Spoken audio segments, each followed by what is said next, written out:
Channel is live. Hello, everyone, and welcome to Adventure on So Many Levels. We're going to play Daggerheart. Daggerheart. Hey! I am Christiana Ellis. I'm the game master. Our players tonight, Paul Weimer as Basilius, Oh, the well, Dracona sorcerer. with lightning breath and a cleaver right here, I hope to feed the party and village, never fear. Nobilis as Bright, the human warlock. May the light of the great golden slime shine ever upon you. Jason Banks as Clem Jr., the Galapaga. I'm trying to remember what it is. Galapa. Yeah, it's Galapa. Seraph. Hello. Lee Burdett as Zeke, the fawn druid. That's right. I was going to say not ranger. And then Dove Archambault as Curia, the human ranger. I don't know if that food is quite sitting right with me. Well, so welcome everyone. If you are hearing this for the first time, meaning you did not listen to our session 0, don't worry. We will basically recap anything you need to know. We're jumping in with a first proper session tonight of our Daggerheart game using the Beast Feast campaign frame. We have not given up on our masks campaign, but when we do not have everybody for it, we will be playing this game instead.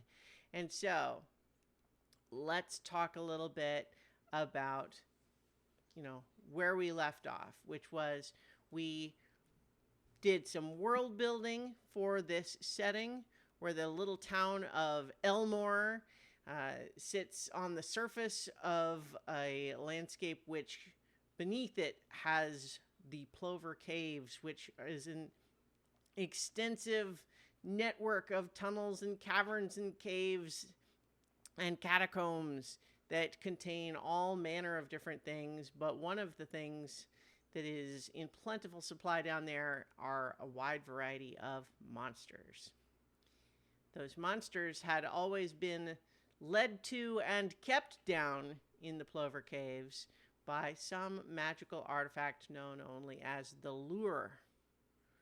But it is suspected that the lure's potency has been waning of late, resulting in many of those monsters that used to be kept down further within the Plover Caves have now started to rise up to the shallower levels, and even some of them breaching the surface. Uh-huh. So this has made it much more dangerous for people of Elmore to do their normal farming and hunting and so on. And so food has started to become of a more scarce supply. And so after the attacking of the town's beloved mayor, Doug Duggle, it was the town alchemist recruited several hardy townsfolk to go in search of some ghost scorpion venom with which he can make a monster repellent paste. These are our adventurers. So they managed to slay some ghost scorpions, giant all-white scorpions, and harvest their stingers before having to flee before a monstrous bird that was there to, claim the carcasses. And they managed to flee to safety and set up a little, encampment where they cooked up some of the parts of their prey and made a feast of it, something which will become a regular occurrence within this campaign, because that's what Beast Feast is all about. But, so, because we left off last time with the Make a Feast portion of a downtime activity, the remaining question now becomes, are all of you taking a long rest or a short rest? And what's the difference in this universe for that? Well, the short version is that a short rest is a about an hour. Characters stop to catch their breath, taking a break for about an hour. And you can do certain downtime activities, but obviously they are not quite as extensive as what you can do during a long rest, which is when you would make camp, relax for a few hours, and get some rest. Now, I'm not in need of a of a long rest at this point. Yeah, short rests probably Yeah, do short is do us fine. good. That feast helped it. Got Mhm. us. Isn't the feast mechanic part of the rest mechanic? It is. It's so basically the way Daggerheart would normally work is that in whether you're taking a short rest or a long rest, there are a list of downtime activities, and you can usually pick two. And those activities usually include things like tend to wounds, clear stress, repair armor, and prepare, which are designed to let you recover hit points, clear stress, repair your armor, or gain hope, respectively. And depending on whether it's a short or a long rest, they are more or less effective. However, in this game, Beast Feast, the Make a Feast replaces the Tend to Wounds, Clear Stress, and Prepare functions. The only way to recover the hit points, stress, and gain hope with downtime is the Make a Feast, which you did. But that means that if you're taking a short rest, all of you have one additional downtime activity that you can do, which in this case would be limited to either repair armor or any other specific downtime activity that you might have related to your character in particular or your class. Some of you have special ones.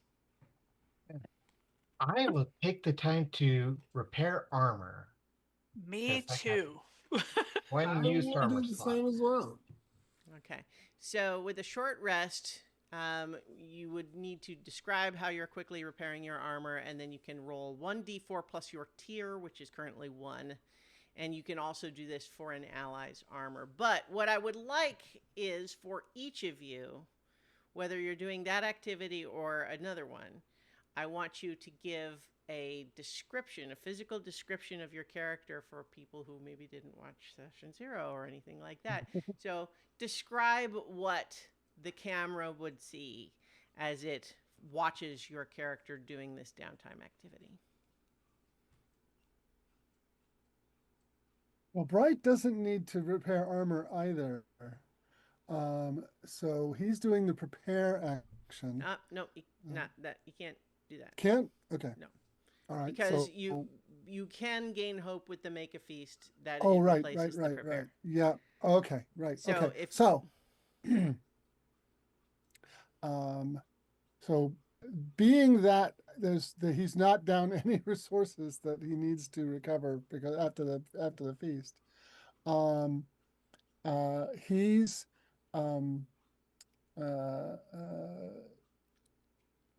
he is delivering a short sermon on the virtues of the golden slime and complimenting each of his friends on how they showed resilience and perspicacity in the course of this mission and are exemplary people who the slime would be proud of. And so that probably doesn't have a whole lot of game effect, but that's what he's doing. so this is where I'm prompting you to use one of your Right. own class's features. Right. During rest, Okay. you can use a downtime action to commune and gain favor equal to your presence. Right. And if you don't do it, I gain a fear. Oh, okay.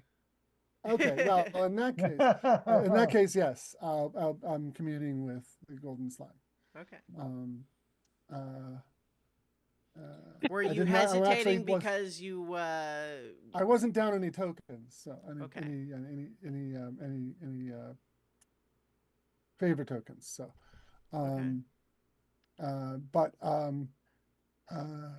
and as a description, Bright is an older gentleman, bald, white hair, wrinkled face. He carries a sparkly staff, and is garbed in worn, patched robes of white and yellow. So Clem Jr. a is a turtle. He's a very large turtle, but he's wearing a makeshift set of armor that is kind of a bunch of nuts and bolts and scraps of metal and tin and things put together. It looks like almost like somebody took like a toolbox, dumped it out, and said, "I can wear this." Um, and during this short rest, he starts working on his armor, and you see him duck his arms and his head inside his shell, and then you hear like you see like flashes of light and like this kind of thing. Like you hear banging, and like he comes back out, and his armor's kind of like looks not better, but it looks like whatever holes were in it have been patched up. All right. Clever. Aye. So Kyria is, I, you know, human woman with, I, kind of a lithe body, very, bright green eyes. I, and her clothes are pretty nice, though obviously made for being worn in the wilderness.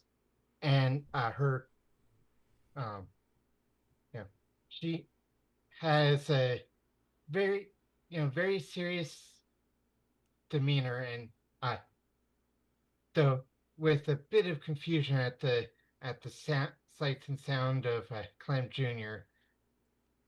Doing his thing, and as she's just like, you know, sewing up some slices in her leather armor and just binding binding a few belts that have started wearing.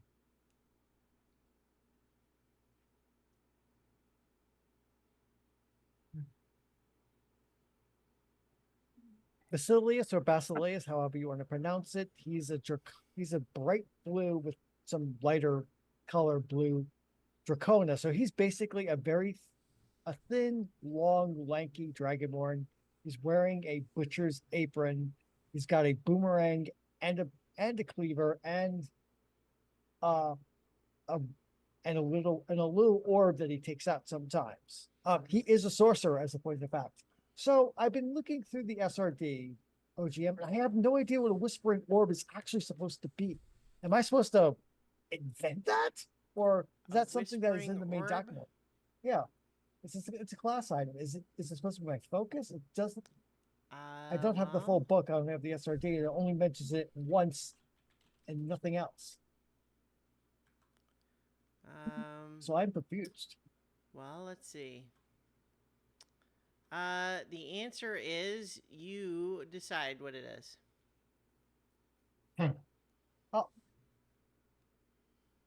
okay. I'm going to imagine this is kind of like a small version of a Palantir. It's blue to dark blue. It looks like it has like a lightning storm in it.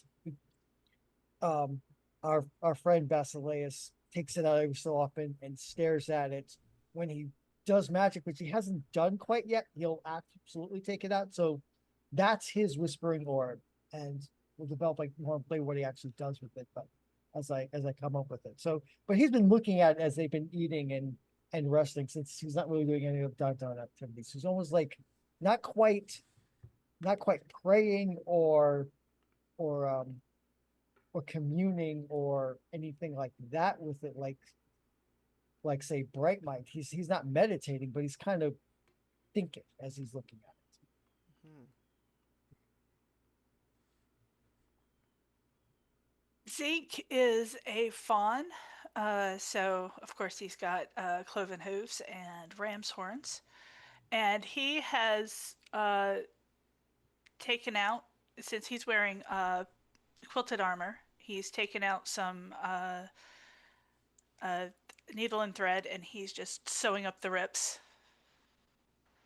He has a little scrap of needle and thread, and so he's sewing up the rips and making sure that all of that is no stuffing, poking out. He's mostly brown colored. Um, as far as his fawn parts go, his legs are brown. He's got brown hair, brown eyes. His ears are brown. They wiggle at the side of his head. It's very cute. He's also uh, got a nice little. I kind of want to flavor this walking stick he's got as like a shepherd's crook. Okay. That he uses to fight, and he's used it to like fend off, you know, wolves and stuff, like regular animals, but not like actual like monsters. But he's used to living outdoors, camping around, having like a little bit of something in his pocket so that he can do whatever he needs to do to take care of himself and keep his sheep in uh, mostly a general area that he can watch over them, and when they wander off, he runs off to get them. So he's despite the fact that he can jump and walk on walls and stuff, he's actually a very, very down to earth kind of guy. Nice. Well, the side of a mountain is still part of the earth. Mm-hmm. Yep. Well, so one of the remaining things that happens whenever you complete a rest is that on a short rest, I'm rolling a 1d4, and that's only one, which means I gain one fear. Hmm. And got my little d12 here on the map screen to indicate the current fear level. But so I think that you had made your way back to, you had only been in some of the shallowest parts of the Plover Caves. Mm-hmm. And you've made your way, I think. Do you think you made it all the way back to the surface before having your rest? I think we were like somewhere in the area of Rosemary's Lookout. Mm-hmm. Yeah. As I Yeah, recall, but- yeah. Yeah, so Okay. the question is how much we needed 12 drops of venom. Mm-hmm. And if I'm tallying correctly, we only got 4 out of that encounter. 3. Well, so Yeah. each you don't have one drop for each of those, like as an ingredient. That's Oh, not like it's- one drop each. Oh, okay. So I was wondering if we needed to kill more scorpions. So, Yeah. well, I think what you've got essentially is the equivalent of 4 times as much as you need. Like each one of those would be as much as the alchemist needed. Oh, perfect. So Okay. we Yeah. can go to the alchemist right now and Yeah. fulfill Yeah, and hopefully the alchemist can make this barrier thing. that would be a good idea, and I guess you all can have the rest of the venom for your own purposes, or if you wish it, or however. We can use it for turns out. cooking. Yeah. We can keep it for ingredients. Yeah. Yeah. I mean, we have 4 stingers, so one of us Okay. doesn't have a stinger, and one other is going to go to the alchemist. So Mm-hmm. Well, we also have we have 4 venoms, 4 meats, savory tuber meat root. Yeah, and we Well, use didn't some of you that. use those? yeah, we Yeah, used, so the use blooms them? that you used all of that. I don't think Yeah. you have Yeah. any of those Okay. left. yeah, I used all my blooms. Christiana, Yes. how big are the stingers for the Well, the I mean, if you scorpion? think about a scorpion and the proportional size of it, these scorpions were like human sized. Yeah. So Well, the stingers About are, like the size you of a know, football, probably. yeah, Well, I'm something wondering like that. if could try and take one of the stingers and fashion it almost into a dagger, or Something like I mean, we could talk about doing that. That's not going to be a trivial thing. It's probably I going to know. be a roll. Well, a long Yeah. term. I'm thinking like a long term downtime thing. Okay, Because that's I don't think it's a long-term project. It's just okay. difficult. It doesn't mean that Yeah. it takes, weeks to do. It just means that it's hard, right? Okay. So what I was Yeah. going to say is that if you wanted to make it, you know what? How about this? You can have it be uh, a 4 countdown um, project, which means that every time you Okay. spend a downtime action to work on it, you'll do a roll and we'll count down based on how well you do. Okay. Okay? Yeah. That's good. Great. So, here's the thing though, the amount of time that you were down in the caves and then dealing with all of that and then coming up and resting, it is starting to get dark. So, um, traveling in the dark is not necessarily always ideal, but then again, the alternative is staying out here in the dark. So, Hmm. uh, what would you like to do? Personally, I'm of the opinion that moving around in the dark, you're likely to fall into a hole or something. So best probably to camp out and keep a close watch because we are close to the entrance to the caves, and leave in the morning. Unless you feel that the need for the repellent paste is so urgent that we can risk nighttime overland travel. Yeah. How Yeah, how shoot. far is it between the mouth of the caves and Elmore? Is it like 4 or 5 hours travel? I would say not quite that much. Okay, so Yeah. 3.5 to 4. Yeah, something like that. Yeah, so we would be getting back in the dead of night. Okay. Yes, Yeah, I've camping got would no problems probably be a camping good out. idea. Uh, Yeah. I mean, this Camp it. kind of retroactively just makes your short rest into a long rest. So, Right. Yeah. Yeah. what that means is that I actually get an additional 5 fear. Mhm.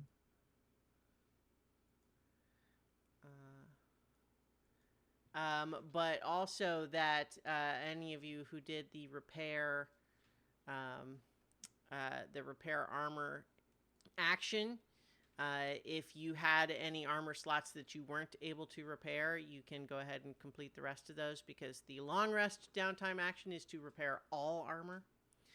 You can also, on a long rest, instead of so normally it would be you're picking 2, but you used 1 already for the make a feast. And so work on a project is another alternative. But if you did repair armor already, then you don't have a spare 1 to use. Okay. So I assume that you're gonna set watches and the like. Yes. Yep. Yes. All right. So, go ahead and let's have so who's doing which watch? I'm going to take the morning watch. Which watch? I'll go ahead and take the. Huh? I was saying I'll take first watch. Okay, I'll take second. Okay. So I think 3 watches is sufficient. You can double up if you want, but Yeah. I'll um, take middle watch with my friend. okay. Well, I'll take first. All right. So for the first watch, whichever of the 2 of you would like to can make an instinct roll. I'm good with doing instinct. Yeah, you good. Okay. And I'm looking for an 8 right now, and so I- that's an 8, but with fear, Mhm. or rather a 15, which certainly Yeah. beats 8 is my point, but with fear. So I'm going to go ahead and take 1 more fear. And I think that what happens over that watch is that you do hear the sounds of things, unknown creatures moving about in the darkness. None of them seem to approach your campsite or cause you any specific trouble, but there's definitely things out there. Yeah, curious. Definitely on edge and and just, you know, keeping her eyes locked, like back to the fire, eyes locked, eyes just scanning around. What is Clem doing while Curia is so on edge? Clem is just Clem has his hammer kind of like slung over his shoulder, and he's like, Oh, it's okay. You should think of it like a game. You can pick them out of the dark, you know? Because if you see them soon enough, they don't surprise us. That is why I am watching as I am, so they don't surprise us. Well, yeah, but you look like you're straining, you know? Like if you strain too hard, your eyes will water. You know, my dad said when he would go adventuring with his friends, he had some bird friends and their eyes would get dry, so he had fashioned them some drops to help them. I think I've got some in my shell. Hold on. and he like darts inside his shell for a second, and he comes back out with this like clear vial, and he's like, Here you go. Uh, I'll use them if needed. Though my eyes are fine at the moment. Mm-hmm. Okay. This isn't my first time being on a being on watch in the wilderness. I think you can add dubious eye drops to your daily. Okay.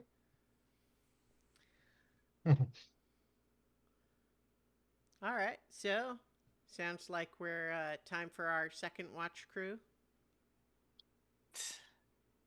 I think we're equal on instinct, so up to you whether you want me to roll or shall you. You can go ahead. All right. Friendly neighborhood sorcerer falls and gets a 20 with fear. Yeah, all right. Oh, Loading her up with the fear here. Mhm. Sorry. Excuse me. I like that fear mechanic. It's like it's almost like the building tension almost. Mhm. Yeah, it is pretty cool. Giving Yeah. a currency to the GM. Yeah. Mhm. And don't worry, it maxes out at 12. So. Oh God.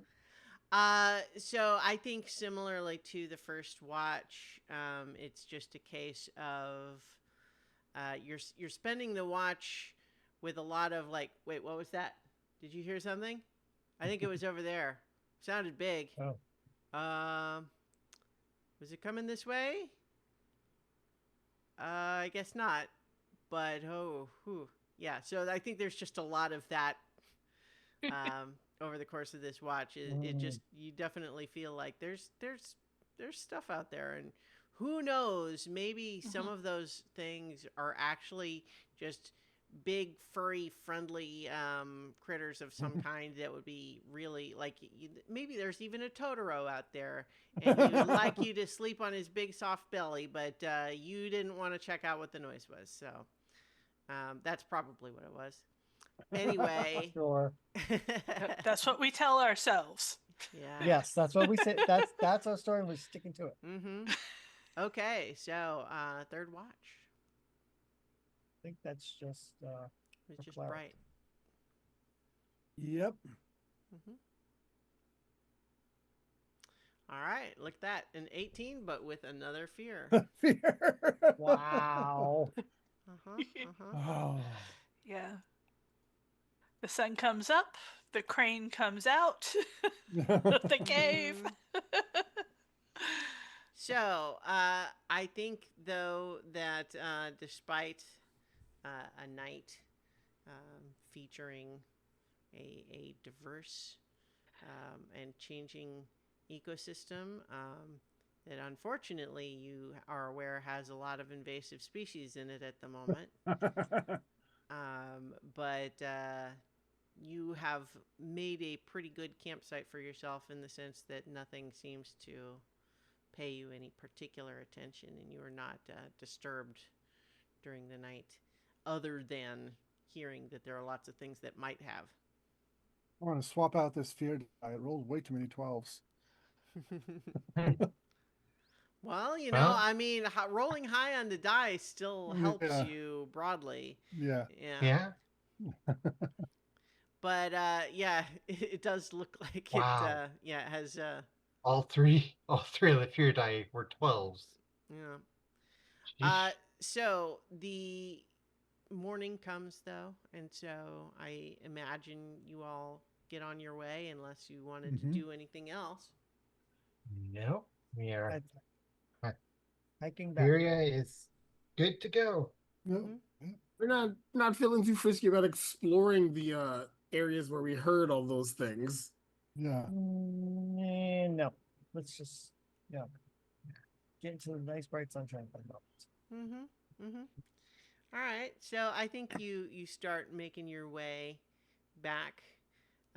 You certainly pass these ruins that are rumored to be above Brilliance. I think that as you're passing through that area, let's have some rumors of what sorts of things these ruins are of.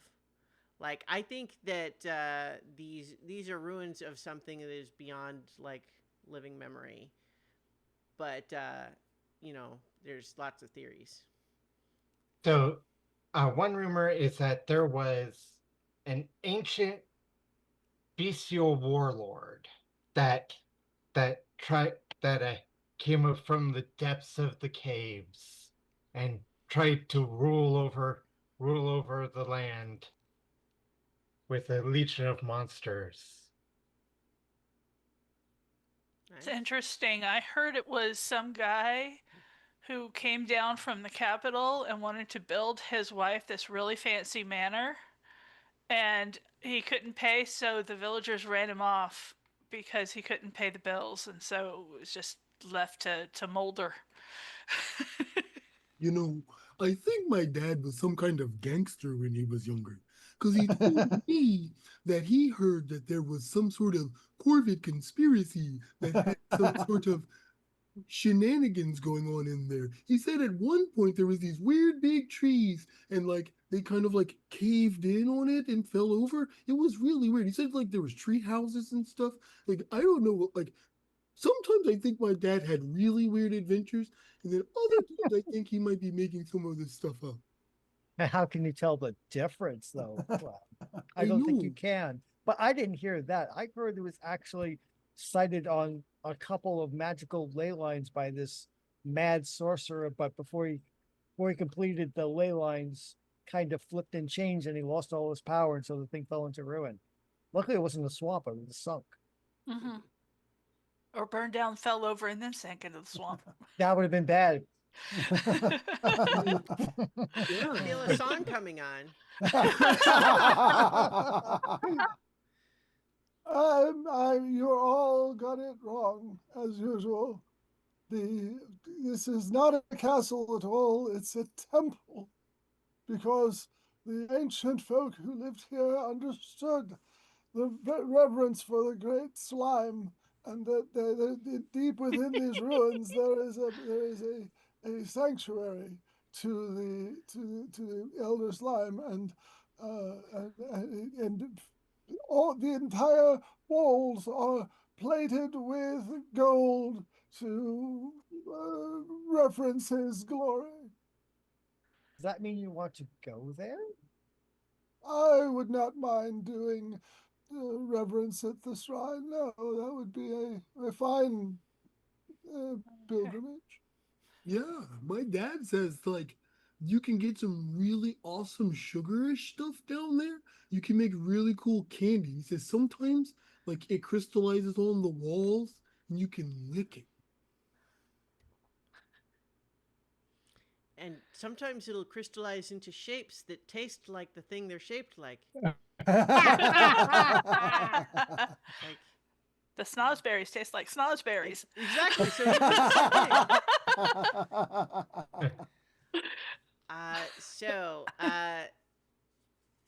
as you are passing through this area, you're kind of you've gone past.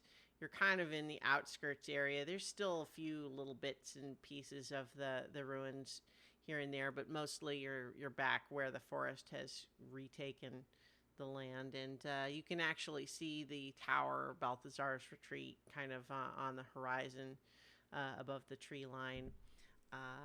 But as you are kind of passing through this little path of sorts, through what was obviously, you can see the remnants of the foundation of some old building, but you also see where there wasn't before a great big hole.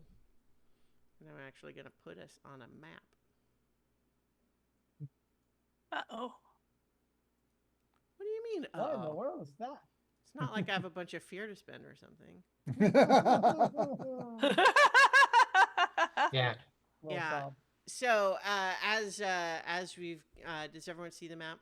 Yep. Yep. Yep. So I've got your boring. tokens here at the bottom, and the as you can see on the north side of those ruins, there's a great big hole, and that's new. The ruins have been there. You passed them on your way here, but the hole wasn't there before. Kira is gonna kind of hold up her hand and to signal the others to stop, and go up and kind of creep up and investigate a bit. Yeah. All right, Okay. so go ahead and make an instinct roll. Yeah, Bright knows nothing about these hand signals. He just keeps on walking. Well, Yeah. she would have said, "Wait, one moment." Mm-hmm. Oh. Ooh. Okay, with well, fear. that is only a 9 with fear. So I'm afraid that's not very good. Yeah. What it does do is it goes ahead and lets me take my 11 fear and make it a 12. First, let me grab it from the other page.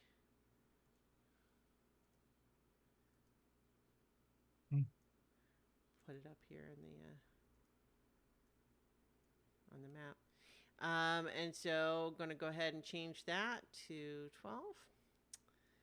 And I think what happens is that as you approach close to the hole, you are completely taken by surprise when a monster jumps out at you. Oh joy! So an enormous centipede with a bright green coloration lurches out of the hole and is going to attack you with advantage because of you not paying attention, or rather you failing to notice to what it was. But the thing is, it's not that you are just really not paying attention. That's why I kind of corrected myself. It's that it was actually fairly cleverly hidden in the hole there. So let's so that 17, that first one is absolutely hits. Yeah. Where's my page? There we go. So yeah, it bursts out of the ground, and yeah, I think that it's just attacking. Yeah, it's attacking with its claws, and it's going to do 11 plus 2, 13 Oof. physical Wow. damage on its attack there. All that is that. What category of damage is that for you? That is major damage, so that would be 2 HP. Mm-hmm. And I'm going to save my armor for now. Okay. And I think that yeah. So guess what, everybody? There's a Yeah. monster. Combat. Yeah. I think too, if any of you would wanted to, you could try to know things about it, right? Like that's part of this too, is that if you wanted Yeah. to try to. That's what I was gonna see. I was gonna see if I could discern what on it we could eat. Hmm. Yeah. It probably tastes like sour apple. Well, so go ahead and you can make a knowledge check. Wait. Instinct, Knowledge. Knowledge. knowledge. Oh, yeah. Hmm. Roll. It's did not roll. Oh, wait, wait. Okay. Where'd it go? Oh gosh, I got a 7. Did it not roll in roll 20 for some reason? No, it didn't. Looks like it didn't. Okay. What did you? Well, so anyway, it's a 7 with fear or with hope. They were equal, 3-3. Well, then No, that's a crit. crit. If the dice are the same, then it's a crit. Oh, okay then. Yeah. That's a crit. Which then. also means you gain a hope. But yeah, I think first of all, what you recognize right away is that this is what's known as a citric centipede. Oh boy. This appears to be the lime variety. So Um, close. They are dangerous. They burrow through the ground. They are capable of spitting acid slime at you. Oof. They are, but because part of what you also were specifically wanting to know about is that that acid slime, if diluted, can actually give a really interesting sour palate to whatever you cook it in. It's also, the actual segments, each of those kind of can have this little sort of cluster of muscle flesh in it that can be pretty tasty. And also, you can't always count on this, but sometimes if they have eggs in them, then those can be tasty as well. But first, you got to keep it from eating you. So. So, Zeke I'm going to try something out. Oh. I'm going to try out my beast form. And Okay. Clem says, just be gentle with it. You don't want to break any eggs if you find any. They could be tasty.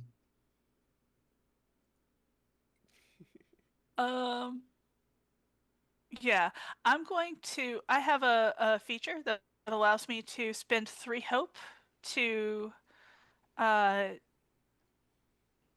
transform and raise one of my traits by 1. Okay. So I'm going to do that. What are you transforming into? I am going to pack predator. Okay. So I'm going to raise my strength by 1. All right. And that's of course for the time that you are in your beast form. Yes. Okay, and I'm just pulling up that really quick. So pack predator, yeah. So you have,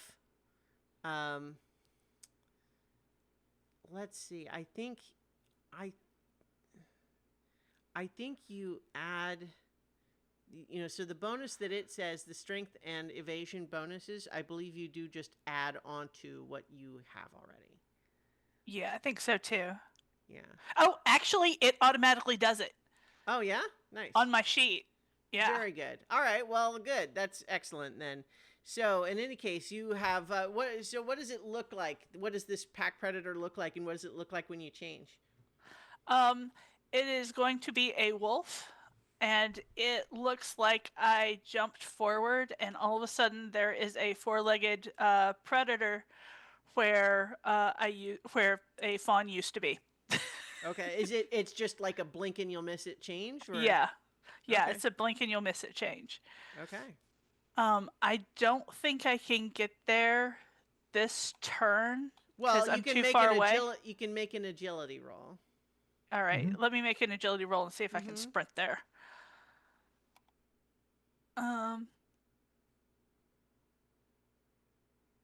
Wow, All right. Yeah. that was really cool. It looks like that's a And hope. 14 and with hope. So, yeah, you gain your hope and I think you're able to sprint across the distance. All right. And let's see.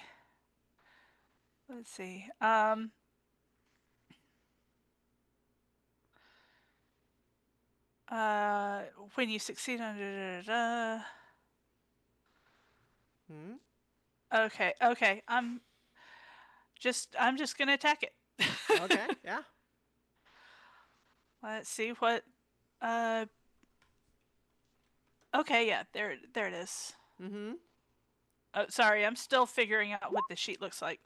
Well, Yeah. it's also interesting. We observed this during the session 0, but for some reason only your rolls end up formatted on the screen differently than everybody else's, where the dice get shown like off to the side for some reason. It may have something to do with how you've got your layout set up. Who knows? But it doesn't matter. I'm just curious why it's only you. Yeah. All right. So yes, that attack roll was an 8 with hope. Mhm.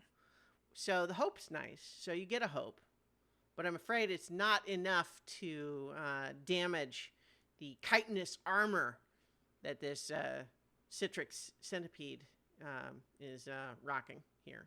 Okay.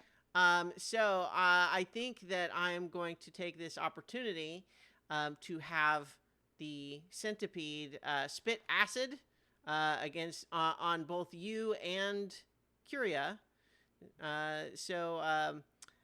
It is. Let's see. I guess it rolls its attack.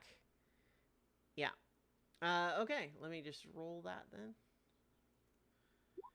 So that's a 9 on the d20, which but +3, so 12 against your evasion. Meat to beat. Yes. Ah, that is my evasion. Okay. How about you? Yeah, it's my evasion too. Okay. Well, in that case, then, um, it's going to be 7 physical damage. But also, you have to mark an armor slot without receiving the benefits from it, as Ooh. the sour acid is eating through your the more delicate parts of your armor. Oh, That's nasty. so yeah. Would there be any effect if you didn't have any armor slots available for it? I think that this particular feature, it would just not have any additional effect. If oh wait, no, Okay. if you can't mark an armor slot, you would have to mark an additional HP, and I get a fear.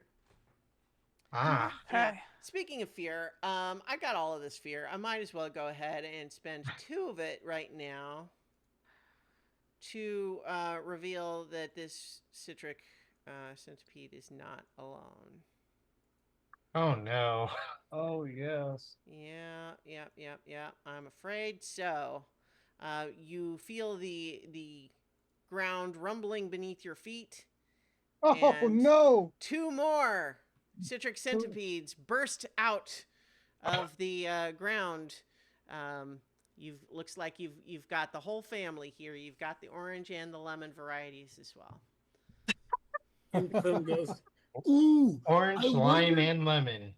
Yeah. Ooh, Oh Clem was boy. like, ooh, I wonder if we can make a lemon lime drink out of 2 of them. Okay. Ah, So I think I've got this. The spotlight of those is, they're burrowing up to the surface is what I used the spotlight for, and so it is back to Okay. players.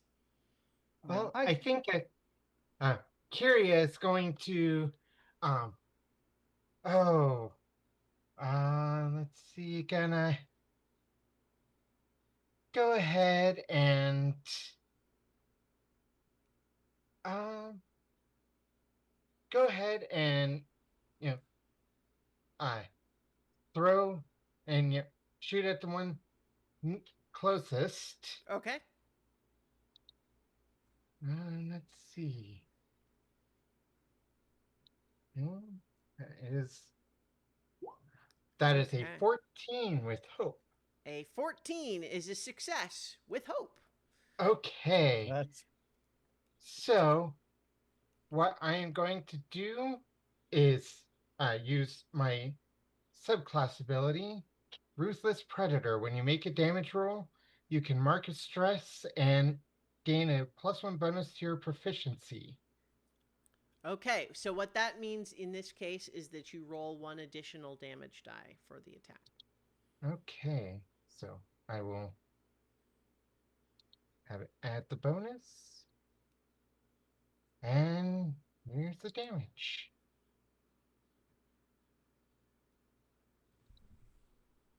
That is 13 damage.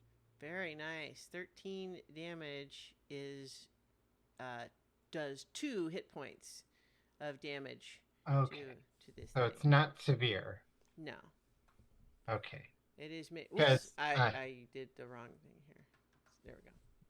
I subtracted. when you Yeah. when you deal severe damage to an adversary, they must mark a stress. Mm-hmm. Yeah, so it was major, not severe, I'm afraid. But Yeah. yes. I was but letting you know. yeah. However, though, when you yeah, okay, never mind, you didn't do severe damage to it, so something else could have happened too, but it didn't. But yeah, so nice work. Good attack. I can could I also use my deft maneuvers ability? I mean, yeah. So, Yeah. like, the thing is, Okay. we're just following the fiction here, so it's not turns. Okay. So yeah, I'm going to mark a stress to sprint anywhere within far range without making an agility roll. Okay, sure. Because yeah, this is a bad idea to be that close to all of them. Mm-hmm. Okay. Okay. That's a good spot. All right. Well, are you done? Yeah, I'm done. Okay. Well, so I when am- you're done, I'm going to spend a fear because you gave all of this fear to me. I have to use it. you have to use it to lose it. It's really for your own good because otherwise, Sure. who knows what I would do with it. So Mr. Lemon here is actually ducking back down into the hole, but burrowing like Bugs Bunny Uh-oh. up to here. Oh, joy. Oh And no. Oh, no! What's going on? yeah. And so all creatures within very close range must make an agility reaction roll. I think that includes me. Oh boy. Mm-hmm. I'm so Okay. dexterous. What Just roll it like normal. 19. Mm-hmm. So that's a success. These are reaction rolls, so the hope and fear doesn't play into it. Okay. 13. 18 for mine. Okay. Looks like Bright and Curia succeeded, but Busilius and Clem did not. And so that means that Busilius and Clem are knocked over by the force of the erupting, the erupting emergence, and are currently vulnerable until you take an action to, hang on, let's see. You're vulnerable until you next act, which right now I just spent a spotlight, so technically you could act right now, but yeah. Ordinarily, I would take an action, but Basilius, you're vulnerable, so you take the next action. Thank you. Yes, I'm going to pick myself up. I Mm-hmm. think that's my action. Is that an action or is that? Well, it's not. It's not an action. Like it's not an action to stand up. It's more just like you have to do something. But I can also like spend a fear to interrupt at any moment. So that's the thing.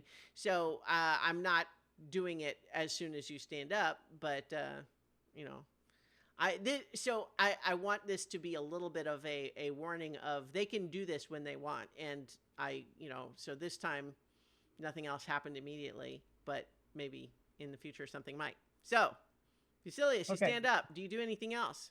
Yes, I do. I breathe some lightning at this thing. Okay. So let's give it a give it some electric power. What was that? This one.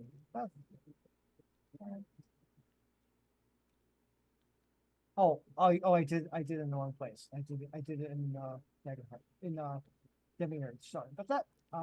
Okay. Let me try this again. Right. Yeah, There. you need to open your character sheet from Roll20 in order Yeah, for the yeah, connection to that's- work. But I got a 10 with hope, which I'm Yeah. assuming is So not. you gain a hope, but it is a failure. It is And a failure. so it is my spotlight, and I think that the lemon one here is going to use that moment to attack the currently vulnerable Clem. Oops. Sorry, Clem. It's my Well, fault. you know. Oh, it's okay. I'm just double checking how it works when the PC is vulnerable. I know what it does when it's the other way. Conditions. When you're vulnerable, all rolls against you have advantage. Okay, so it's straightforward. I think actually in this moment that it's it's just attacking you with its little pincers. So with its claws, it's rolling with advantage. Rolling 2d20. They were both low rolls, so I think it's only a 10. That does hit me. It's major. Okay. Well, no, 10 is the attack, so it's targeting your evasion.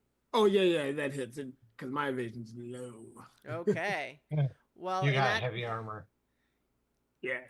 so then the damage coming your way. Oop, I rolled a 12 on the die, so it's actually 14 physical damage. Yeah, and I'll mark an armor to drop that down. Okay. Yeah. So from what to what? From major to minor. Okay, so you mark 1 HP. Yep. Yeah. And then I'm going to spend another fear to move the orange one. I should move it. Change the die in the correct direction. This one doesn't go underground. It just skitters along the ground to attack Bright. All right. That's going to be an 11 to hit your evasion. That is not above my evasion. Uh-huh. My evasion's 12. So how do you evade this this giant centipede's orange pincers? Its pinchers snap out towards his head, and he just kind of ducks like this, and that's enough, and it just whooshes over his head. Doesn't even catch in his hair because he doesn't have any. You could just he had just you the can just one imagine. sticking out on top like Charlie Brown, but now Think. it's gone. Yeah. Well, I would say you could just I imagine was him. kicking. I was holding on to that one. Yeah, I could just imagine him when he was younger with with just a full thick head of hair. We'll get to what Bright looked You know, like when he was this younger. is It's another actually point. how the classic monk tonsure you know, it just became traditional, but this was the first time it was just like, you know, oop. All right, any case, yeah, so Yeah. this thing lashed out at you but missed. This game does not have something like opportunity attacks, does it? It No. doesn't. Okay, so yeah, I'm gonna spread out everyone. They so they can't attack us all at once. Yeah. And I should clarify, some creatures do. It's just not by Okay. default everything does. Yeah. he hobbles away. He's remarkably fast for an old guy, and just flings sparkles at the. We'll do it at the yellow one actually, at the lemon one. Mm-hmm. Oh, that's the damage roll. Never mind.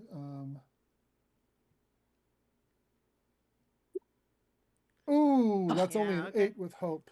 So go ahead and take your hope. But yeah, that's unfortunately this thing is It's got a very unsettling shape, and the way that it moves across the ground is disturbing and makes it difficult to target.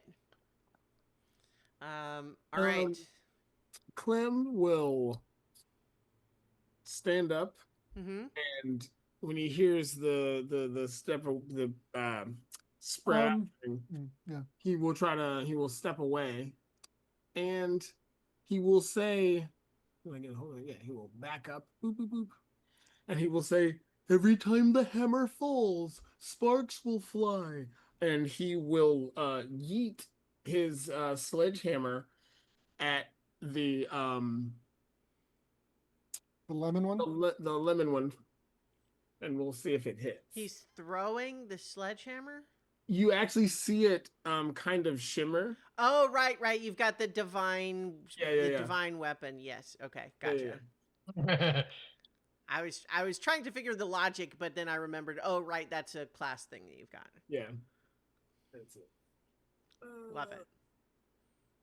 Hero. Look at that. 15? That's a 15 with hope. That's gonna hit. Alrighty, and I will spend a stress to hit an additional, which would be the orange one, with the same attack roll. Okay. And so you see it bonk off the yellow one and then slam into the orange one and come back to his hand, and he goes, "Oh man, I wish my dad could have seen that. I've never made that work before."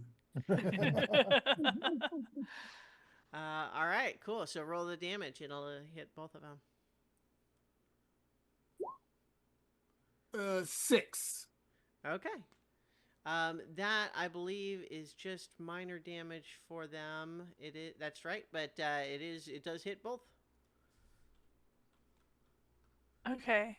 What? I So think- your sledgehammer just like rebounds and just, like this is Thor's hammer, sledge Yeah. edition.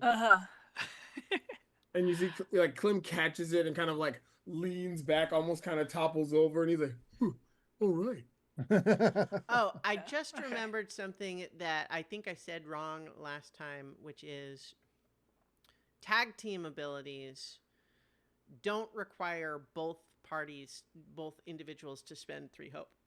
One of them has to. Okay. One person can spend 3 hope to initiate a tag team with a second player.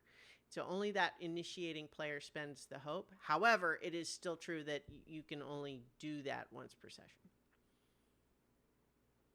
Okay, sorry. I just remembered that I think I said that wrong last time, in case anyone wanted to do a tag team move.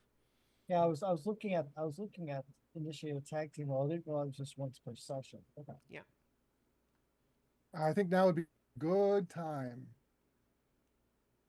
I've got lots of hope. If someone wants to do a tag team, I will initiate. Yeah, I got a lot of hope too. So Okay, so you have your sparkle staff, right? yeah.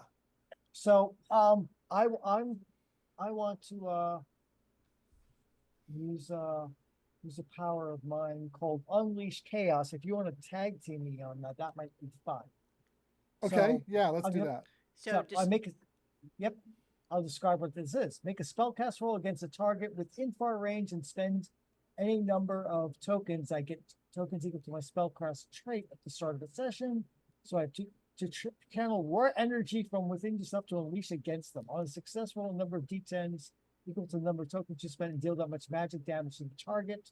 Mark a stress for plus discard the tokens. So I'm basically going to unleash that power at the nearest of these. what of these, does it centipedes. look like? And how Well, does Bright's sparkle I'll leave staff Bright. assist? I'll leave Bright to describe how this comes in. But for me, it's kind of like a wellspring of basically a conduit of electrical energy. Kind of not the little bit of sparkles he has or the electrical, but this is like a gusher of electrical force coming out of Basileus and into the and towards the centipede. And the tag team aspect of it is that Bright flings a sparkly bolt up high in the air. It arcs over and comes down on the centipede, grounding it momentarily so that the so that the power is kind of attracted to it. Okay, So so the thing that that's going to look very cool if it works. So the way Yeah. this happens is both of you make your roll, and then you two decide which of your two rolls you want to use. And if it's a success, then you both roll damage for your attacks and add it together. and here we go. Okay. So we got a 14, I got a 14 with fear. which would Okay, be a why is that? success with fear. Okay, come on, Jake. Why are you not going? Let's try this again. Aha, and a I'm success with hope. 21 with hope. I think we'll take that one. Makes sense to me. So that means I believe it would be Basilius who takes the hope because it was their role being used. Right. But Well, now that's fine, both 'cause of I'm you full up. both of you take the damage. Well, who's spending the 3 for the tag team then? Basilius did, I guess. Basilius. Yeah. Yeah, Basilius. Okay, so yeah, both of you roll damage for your attacks, and then both together will be the amount. I only got 1 point. Aw. But I'm going to spend a favor Okay. to activate Deadly Devotion after you make a successful attack, which this seems like a successful attack. Yeah. Spend a favor to give your evasion a +1 bonus until the next time an attack succeeds against you. Okay. Okay, and I did 11 Okay. damage. All right. So that's 12 total, which I believe for these guys, is still the major. So that's another 2 hit points for them. Okay. All right. And Do I have- yes, so that one has grounded by the sparkles, then unleashed by the chaos. Exactly. So, Yeah. Someone else? yeah, Kyria will back up from way too close with Lemony here, and I fire at that one. Lemony cricket. Do Yeah. good, huh? I said Lemony to centipede. spread out. How hurt are I you? mean, Go ahead, Duff. there's not much more spreading I can do. Okay, that. Okay. That's a 10 failure with with fear, fear. I'm afraid. Yeah, so I think that not only does your attack miss, but you sort of trigger its predatory instincts by moving away from it. And so it is charging at you. And I believe... Boy. Yeah, it's going to... So it is going to attack, and it's... going to use its relentless feature, which I'll explain in a moment. So that's a 15 to hit. Yeah. And it's going to do 9 physical damage. And you will see, I will mark a stress, and I will be careful. And you see Clem run in, shield, his shell first, and take the hit. Okay. Thank you. 7 physical damage then to Clem instead. Okay. And so that's just minor to him. So I will mark 1 more. Is it 9? Kyria her. So 9, wait, so 7, I lost track of what you were saying, Jason. Oh, 7 physical damage. Yeah, that's in my minor range. Okay. So I'll just mark an armor to make it none. Okay. Nice. Nice. Although his armor does look kind of beat up, though. Well, and so here's the relentless feature is that each of these can be spotlighted up to 3 times per GM turn. I do have to spend fear for each additional one, but so that means that it is just totally, so first of all, you had to rush up here to do that, right? And so it is just going to keep going at you. First, it's going to spit acid at the 2 of you. Oh boy. Oh. Look at that. Oh my That's a God. 20. Oh It's no. so it's a natural 20, but that doesn't matter. Wait, actually, is there a crit? Is there crits for PCs? NPCs. For NPCs? Adver. Um, adversary rolls. I think there are. Um, let's see. Uh, um, I can't find it right now, so I'm just gonna have it be a regular one anyway. Actually, with this attack, it's kind of moot anyway because it's the acid spit does it. Yeah. So both of you then are gonna take 4 physical damage from the acid, but you need to mark an armor slot without receiving the benefits. Okay. Well, that's So, oh, Huh. let's see. Here's the person. I I am I did find it, Cristiano, Mm-hmm. in the SRD. If you that is the GM roll a natural 20 on an attack, you will roll automatically succeeds and you deal extra damage. Roll Okay. damage normally, then add the highest number on the damage side to the total. For Okay, example, well, you know yeah. what? I'm going to grant Basilius an extra hope for revealing that I'm going to be doing way more damage to. Sorry. Oh God. So I'm afraid instead of 4, it's going to be 16. And this is well. got thrown out of the Okay. game. The end. No. What happens when you max out when you mark all of your HP? You have to make a death move. Now, the death Okay. moves, the way that it works in this game is that you have 3 choices, basically. One is that you are essentially unconscious and will remain so until the end of the fight or until you are healed. And then you have a chance of getting a scar when you wake up. And a scar, I believe, reduces the total amount of hope you can hold, but also makes you do more damage with your attacks.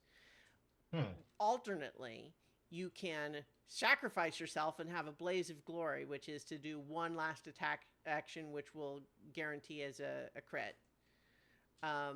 Or you can roll the dice, where basically you just roll your hope and fear die, and if the hope is higher, then you get whatever number is on there of hit points, stress, and hope back. But if the fear die is higher, you die. Oh wow. That's what So- happens And, if you have to mark your last hit point. Now, Okay. how much? So first off, how hurt are you? I am before doing the severe damage of that. I am at 4 out of 6. Okay, so you're 4 out of 6. Okay, so Yeah. I will yet again. I will mark Now, one this more. this is an attack on both of you at the same time. I don't Right. think you can complete. Well, okay. Let me put it this way. Not a melee attack. So I guess what I'm just saying is, if you want to block it, you're taking double. Right. You're taking the full damage of 2 instances of the attack. Yeah. So so I was because I was first so I was a little worried about my survivability because my armor's only 4. But Mhm. the Seraph has a thing called prayer dice, and I have to roll 2d4 to see how many I have. Mhm. And they can actually reduce incoming damage depending on how many I have. Like I can use how many ever I roll per session. Mhm. Let's see. Okay, so I have 4. All right.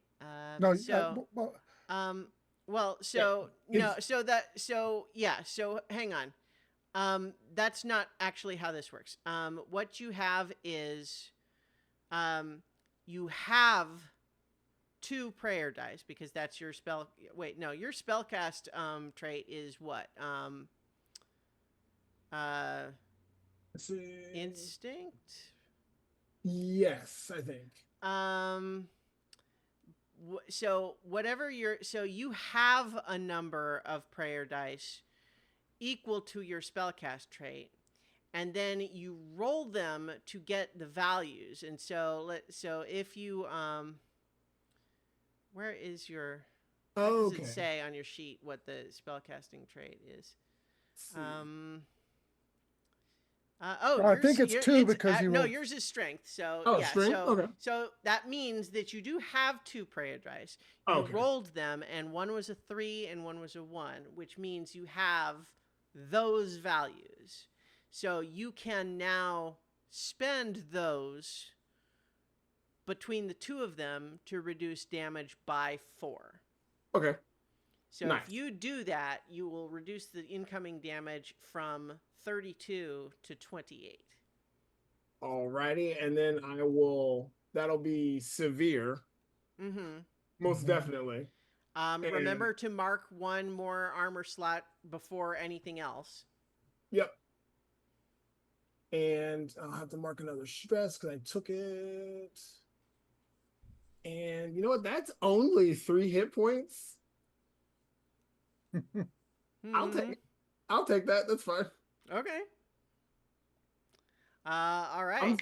He looks beat up, but he's not bad. Well, how much armor do Okay. you have left? I've got 1 slot of armor left, and Mhm. still got about half hit points. All right. That's So in any not- yeah. case, yes. So that was that one, and then I'm going to use 1 more fear. Mhm. Because that one guy is relentless, and he is going to see that you keep putting yourself in your way in his way. So he's just going to go ahead and attack you again. And that's going to be 18 against your evasion Yeah, that hits. for let's see, 7 plus 2, I think, 9 physical damage. All right, that hits it just right. Mm-hmm. Just so that marks my lowest at 9. So what that be 2 hit That's points? major damage. So it did take 2 hit points. Yeah. I'll take it. It's fine. All right. I'll save that last armor. It's fine. Oh dear. Fine, Okay. guys. Boy. Fine, guys. So meanwhile, Zeke and the lime one over there are just watching everybody else, I guess. Yeah, we're sharing some popcorn. Yeah. I'm going to use. It's like, wow. I'm going to use inspirational words. Clem, the great elder golden slime show its lack of face unto you, and let you clear a hit point. And spend inspirational words. Thank you. Who is that for? That's for Clem. For Clem. Clem's Okay. Because I Clem didn't just know took a just whole bunch of snot damage beat out on of your him. behalf. So Okay. yeah. I didn't know. I didn't know which one you're. Although you're Clem talking- does look kind of metal though, because like he's got this weird nuts and bolts armor. He's covered in weird gooey acid. He's got a giant sledgehammer, and he's like, "For the forge!" All right. And So when he says that, I will use Do we want to give Zeke an opportunity to do Yeah. something? yeah, This is Dixie. I'm all right. What I want to do is go join the others in Mhm. attacking these things because I've got abilities that will help out. I'm like all by over here on my lonesome. Uh-huh. So Yeah. I'm going to. Is there a way to like disengage and get over here Yeah, where you I'm? don't need to disengage. Opportunity attacks are not a thing. You don't have to Okay. do that. Yeah. However, you are far enough away. You would need to make an agility roll, but you could also do your kick thing as an attack against the one and sort of kick yourself in that direction. Well, I'm not. I'm a wolf right now. Oh, that's right. Yeah. So I can't do that. But yeah, I will Wolfie bolt.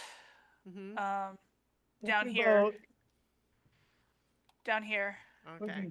So so that is going to be an agility roll. Okay.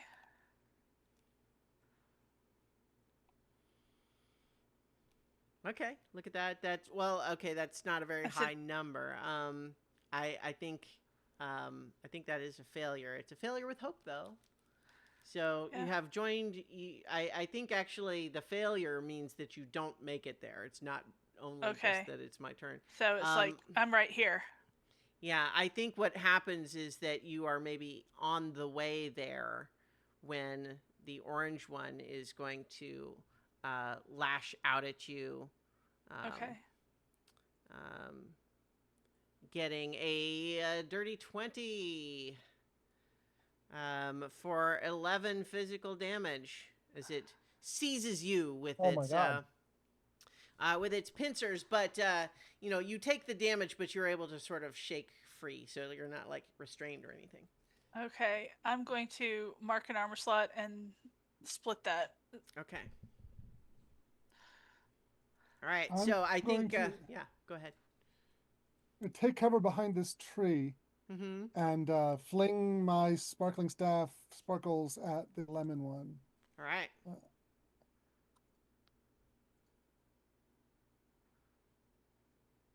Crit! Look Oh, at that. Yay! all right. That is indeed a crit. All right, so um, how does crit damage work? So it whatever the die is, you just max that Uh-huh. out and then add a regular roll onto it. Okay, so that's 4 and 6 is 10. Yep. And I'm going to use where is it?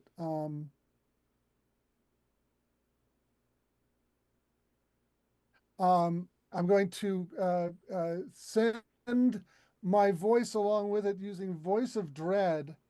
No, so sorry, it's a separate action because it requires a spellcast roll. Okay. Never mind. Yeah. So That's my action this round. 10 is major damage to it, so it is going to take 2 hit points, and that one is starting to look, you know, kind of beat up. Beat up. You know, Okay. cracks on its carapace. Okay, so Zeke is going to run the rest of the way up. Okay.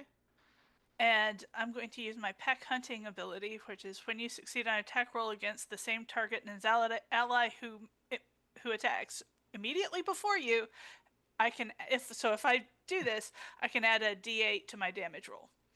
Okay. So I'm gonna try and do a thing. All right. Do that thing. I need to remember to add my +1 because I've increased my strength. Mm-hmm. Oh, Unfortunately, and that's just a 7. Nope. Yeah, that's a failure with fear, I'm afraid. I think that this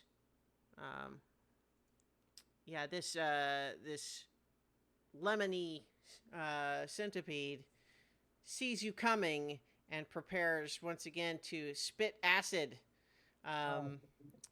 I think it. Okay, so it can spit acid against all targets in front of it within close range. So I think it does have to turn to spit it on you, but it does turn to spit it on you, and so it's going to attack. It gets an 18 to hit. Yep. So that's That going to be hits. 2d6 physical damage, which I need to roll to tell you how much that is. So that's 8 physical damage. But here's also the thing: is that I believe in beast form you cannot mark. Oh wait, no, you can still mark armor slots. Yeah. Okay, yeah. I have no armor left. Well, so if you don't have an armor to mark, left well, to mark. after this. Oh, okay, so you can mark your last one, but you don't Yeah. reduce the damage as a Right. result of it. So you got the 8 physical damage coming in and mark that armor slot. Mm-hmm. Yeah. I've got 1 left. Okay. Yeah. Oh, I am going to shape some energy into lightning and costing a hope, and use that basically to supercharge my attack with my enchanted boomerang, which is remember the meat hook, and throw it at that thing that's attacking all of my friends. So All right. I get a +2 to hit. with this, with using that. So let's give this a shot. Let's move it down.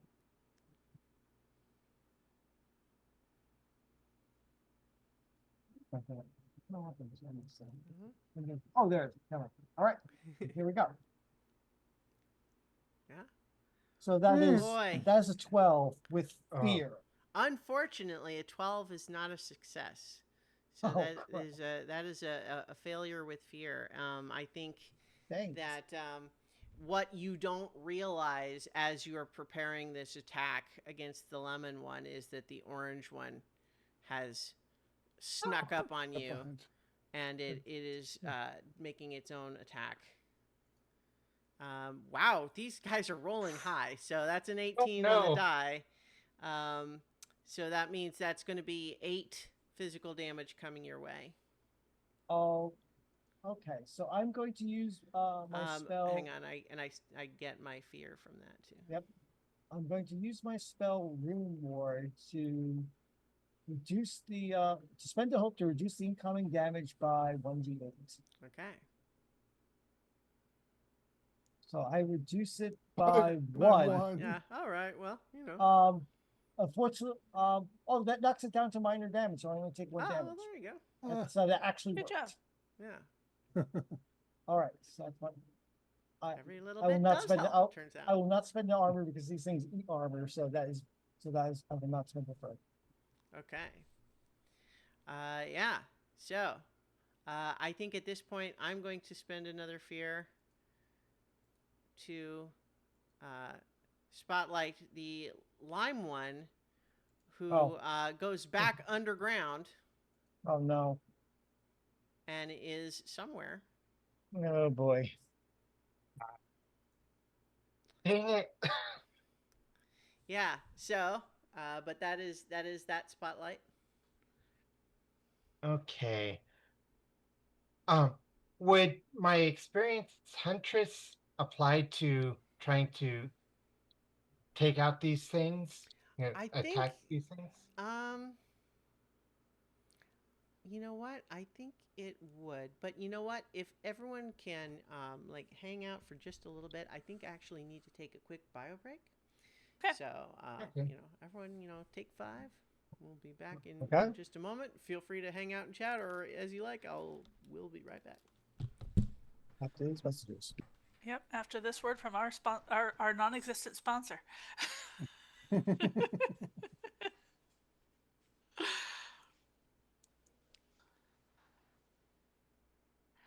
This feels a whole lot tenser than D&D. Just from a Yeah. just from a hit points versus armor points kind of Uh-huh. a perspective. Yeah. You don't That get worn down because your fortunes can change very quickly. It's like, all right, I'm doing great. I've got, 3 armor slots and 6 hit points, and then wham, I've got 2 armor slots Yeah. and 3 hit points. or no armor slots and 1 hit point. Yeah. Yeah. It only takes a couple of hard hits in order to take you from I'm fine to oh shit. Yeah. Yeah, no, I do like the Seraph though. The Seraph has a lot of damage mitigation. Like he's got the prayer dice. I can heal. I can heal in 2 ways. Although one way is only for other people, but the one way I can do once per long rest is actually for anything. Yeah, I've got a long rest thingy where I create like a peaceful area around me, and everybody or and people can like regain or decrease stress based on my I think instinct. Yeah. I have to figure out more about what that is. Yeah. Honestly, it's not necessarily a bad thing that I didn't use my armor on that first hit, because it would have yeah. with the acid spit, it would have left me in much worse situation right now. Hmm. Yeah, it'll be interesting to see what happens when I'm forced to drop out of wild shape. Oh, by interesting meaning, oh God, we're in trouble. No, no. Well, based on what I read, it seems to imply that it doesn't, that the hit points don't pull over to the next one. It's more like 2014 rules where you lose all your hit points and you drop out, and so the rest of your hit points is untouched. But I don't know. But it is, what I do like about it is that by going into the beast form, it automatically changes my stats based on the beast, so I don't have to like keep it. Oh yeah, I need to modify this, or this needs to be that roll, or what have you. It makes it very easy. I Jason, does Clem Jr.'s dad have a friend who's kind of a capybara type person? Oh, he's told me so many stories about his friends. There was there was a capybara, and there was a bird with a fancy sword. Uh, They got into all kinds of shenanigans. They went to some town, and it was like they snuck across a bridge. Like there was a lot of stuff he did. uh, I bet I bet they had some good feasts there. Some had some nice noodles. Oh yeah. He even talked about there was this one time they had this big fight. It was almost in like a stadium of sort of thing, like a festival. He said it was pretty. He's like it was pretty intense, but it was pretty fun though. Mm. that's getting to the root of the matter.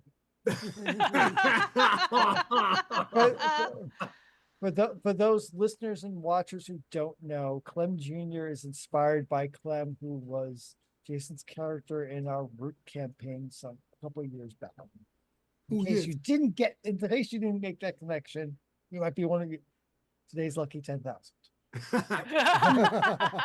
You know, people say I sound like my dad. I mean, my dad sounds like this. Hello, I'm Clem. See, me, I'm Clem Jr. I sound like this. Hello, I'm Clem Jr. See, we don't sound anything alike.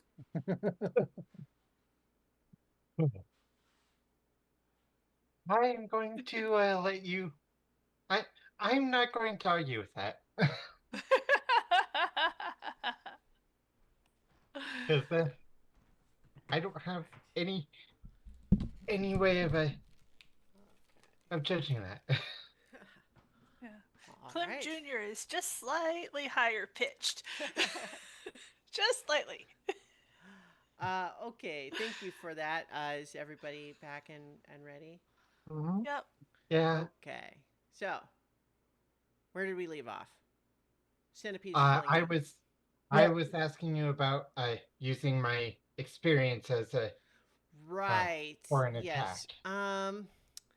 I feel like those are usually intended for action rolls as opposed to attack rolls, but I will allow it for now and look it up later.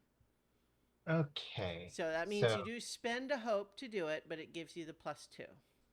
yeah. Okay. So well, I can't think of any reason why it wouldn't apply. yeah, and I'm gonna go ahead and use it against uh, Lemony guy. Okay. I will say that I don't think that it is a universal thing that every time you're ever attacking something, it would apply. But in this case, I think Yeah. it is. Well, yeah, I mean, you have to spend hope, so it's Yeah. self-limiting. Yeah, I Yeah. agree. Okay. So got the +2 put in. Really? Only a Whoa. 7? Okay. Yeah, it's just low on the die, Oh apparently. dear. Yeah. I got hope, but Yeah. Unfortunately, I think you're maneuvering yourself. I think you have got it pretty, like, confused and angry. Like your little darts zipping by it, have got it sort of agitated, even if you don't actually manage to do any damage this time. I have an ancestry feature.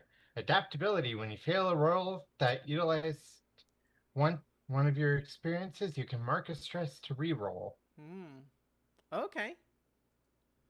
Yeah, are you going to do that? Yeah, might as well. Mm-hmm. I would assume this is something that can only happen, like, not something that can happen multiple times for the same roll.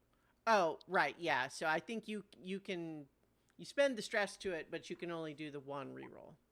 15. Okay, it is a 15 with fear, so I'm going to take a fear, but that 15 succeeds. Yes, and what I would like to do is use my Ranger Hope feature Mm-hmm. to use that same roll against both of the creatures. Okay. So that hope is spent. Hold them off. Yes. Go ahead and roll your damage. 11. Okay. 11 is going to be major damage to both of them. Okay, good. So this lemon one is looking pretty rough at this point. I'm gonna try my pack hunting thing again. I think that's a great idea. I like it. Okay. I support this effort. Okay. Yeah, and I took out the hope from the one I re-rolled, so. Okay. Good. And that's a Ooh. 17 with hope. Nice. That's certainly a Yay. success. Okay, let's see how this damage roll goes. Because Come it'll on. be. Wait a minute. Nope. Clear that. I'm gonna use. Come back.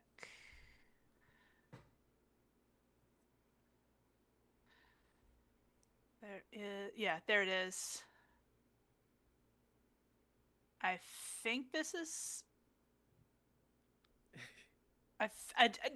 Honest to God, this does not make sense. I don't know what you're asking. Yeah. You're telling us something doesn't make sense. You're not saying what it is. We have no way to Yeah. respond. The way the pack hunting roll looks is weird. It's Okay. as a spellcast roll, but it's a damage roll. Well, okay. So that is 14 damage.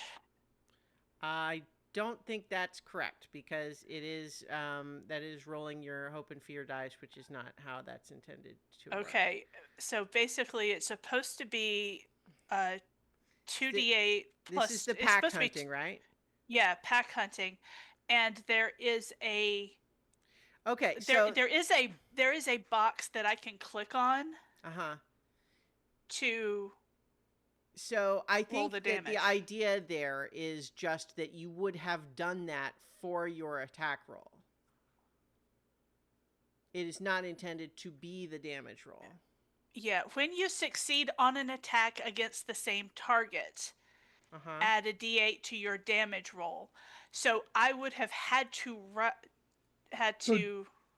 You would have had to roll an attack and succeed, and then you add the damage to it. And so that could have been your attack roll. But then the damage roll is I'm looking at the pack predator. Your melee strength attack is a d8 plus 2. Mm-hmm. And so what you would be doing is, now that you did hit, you roll 2d8 plus 2 for damage. All right, I'm just going to roll it. Okay. Flash. Yep. Yeah. I'm going to look at your sheet just to see what That's 9. It looks it. Let's see. In your beast form. Okay.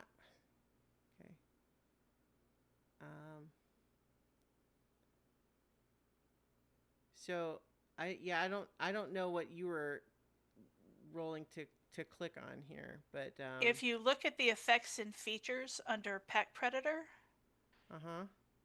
There's this Under pack. Oh, I see it. Yeah. Okay. yeah. Um, So I was looking pack at this. hunting. Yeah. So when Yeah. okay. So it is not a damage roll. That the button there is to do an attack roll. And then I think the probably what it's intended to do is that if you do that, and then maybe it automatically adds the 1d8 when you do the damage roll. I have no idea.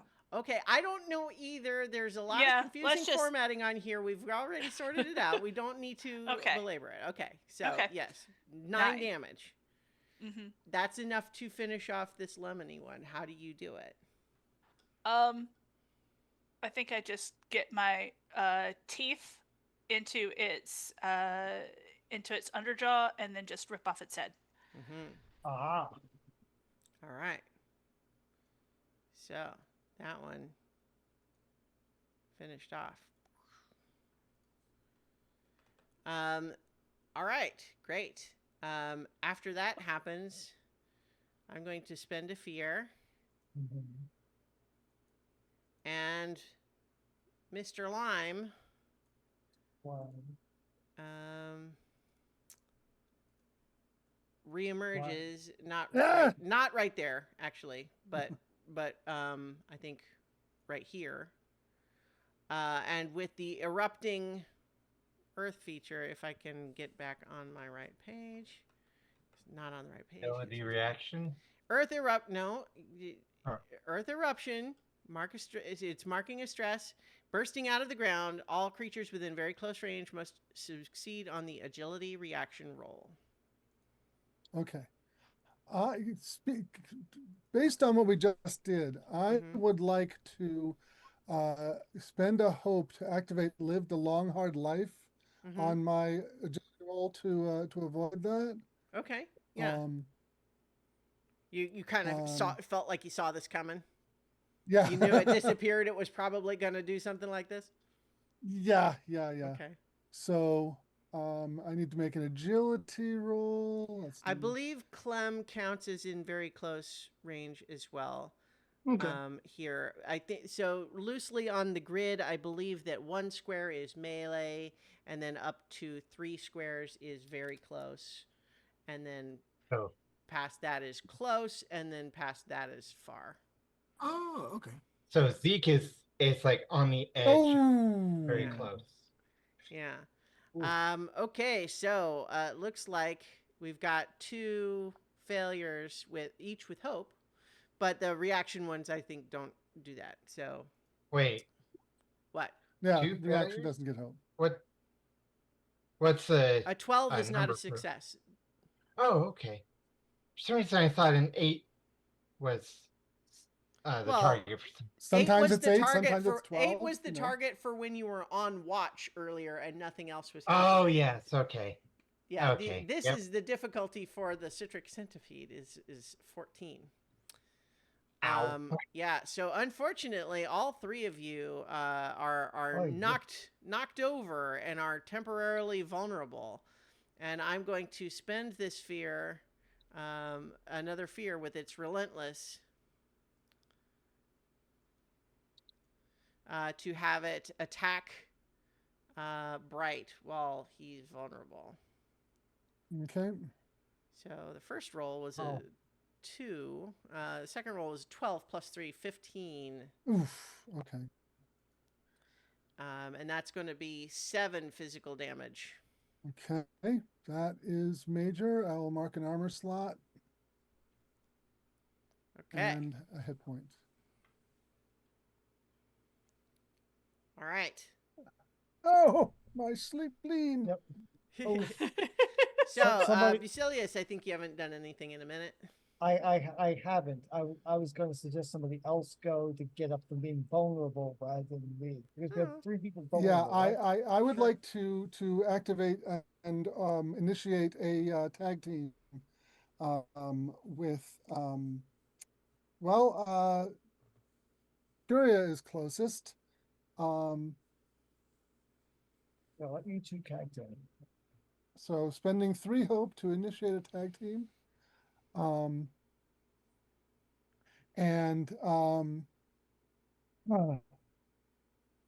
my part of it is going to be using Voice of Dread on it to cause, if I were making a spellcast roll, to make it mark stress and become vulnerable. Okay. And um, and so Tactically, I think because the effect of your attack sets up someone else, you could just do that and then have that set up a second attack rather than have it be a tag team. Or it can be the tag team succeeds, Curia does their damage, and your effect sets up the attack to follow. Okay. So the reason I want to make it a tag team Mm-hmm. is because that way you can't spend a fear in between to make the vulnerability go away. Oh, okay. Yeah, all right. So that's why I spend all this hope to kind of make sure that Okay, it, sure. it Sure. gets used. All right. Bunch of hope to avoid fear. Well, so, but then, Well, no, see, we but, could definitely still have fear. Well, no, but yeah. so, okay, you know what? All right, sure. Well, see, because the thing is, what vulnerable does is it gives advantage to the next attacker. Right. I'm fine with that. I'm fine with that. Okay. Because it also makes them mark stress. All right. Yeah. I I mean, just- we can yeah. do it. I think that, the adding damage together part doesn't happen with this combination. Right. No, It's fine. it Yeah. won't, because I don't do a lot of damage. All right. That's cool. So,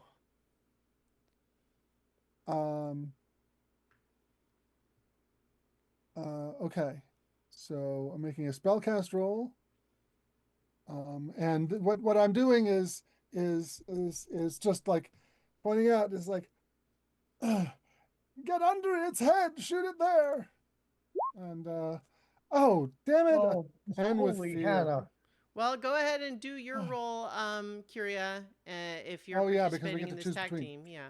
Yep, and it would be normal or with advantage. Well, it's whatever No. attack you're doing. Yeah, So just not- do a it's regular. not- it's not with with it. It's not with advantage because it hasn't succeeded yet. It is with fear, but 14. it is a 14, which does succeed. It is a success with fear. Okay, Okay. we'll take that. All right, so I will take the fear, but you go ahead and roll damage, Curia.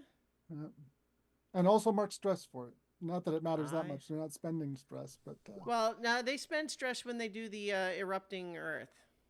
okay. So 11 damage. Okay. 11 Not bad. is, I believe, major damage still for these guys. So this guy's looking a little beat up now too. All right. Now, does the tag and, team he count marks as stress, and so he is now vulnerable. And so that means that if I would have to spend a fear to make him not vulnerable. But what I'm actually going to not do, so because it is my turn, because of the attack, the success with fear, and I am going to use the fear to make it not vulnerable anymore, but that is the turn. Okay. Now I will. Can we let Clem go because he's Oh, vulnerable? you're right. You're right. Clem He's will vulnerable. just stand up now that he's been knocked over again by one of these things. He will use Sparing Touch on himself to regain 2 of his hit points Okay. and will walk over to this fella.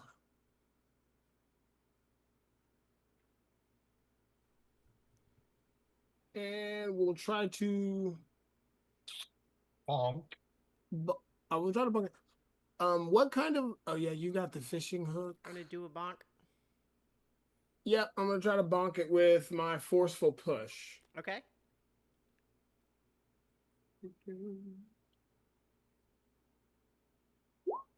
14. Look at that bonk. That's a beautiful With bonk. hope. That's a success with hope. Alrighty, and I will spend a hope. Additionally, you can spend a hope to make them temporarily vulnerable. Okay. Mhm. And So yeah, I think you know what? I'm just gonna I'm gonna rule this push back them back to close. This success with hope. I'm gonna say just for fun, you literally like golf swing it into the air and it flies over Bright, And that tree. crashes through the tree branches, and then lands behind Bright. And it's vulnerable, nice. so it's like on its back. Yeah. Nice. And it says on a Feeling that success with insect hope, twitching. add a d6 to your damage roll. Nice. Okay. Yeah. Go ahead and roll the damage and include the extra. All right. So that's a d for the sledgehammer. And then. So 11. Okay, so 11, and you had also spent the hope to make them temporarily vulnerable, right? Yes. Okay. Probably Another makes 2 sense. hit points. Yep, Yeah. it probably makes sense for you, Lee, to go and do your pack attack on it. Well, Since it was okay. a hit. Oh yeah, okay.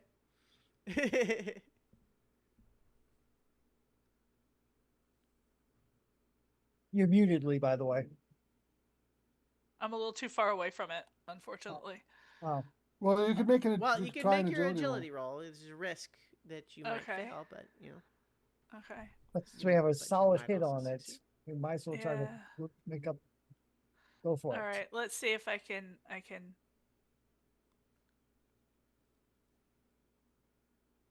There you go. Look at that. right. That's a 16 success with hope. All right. I'm gonna run around, and do a bite. Yeah. Okay.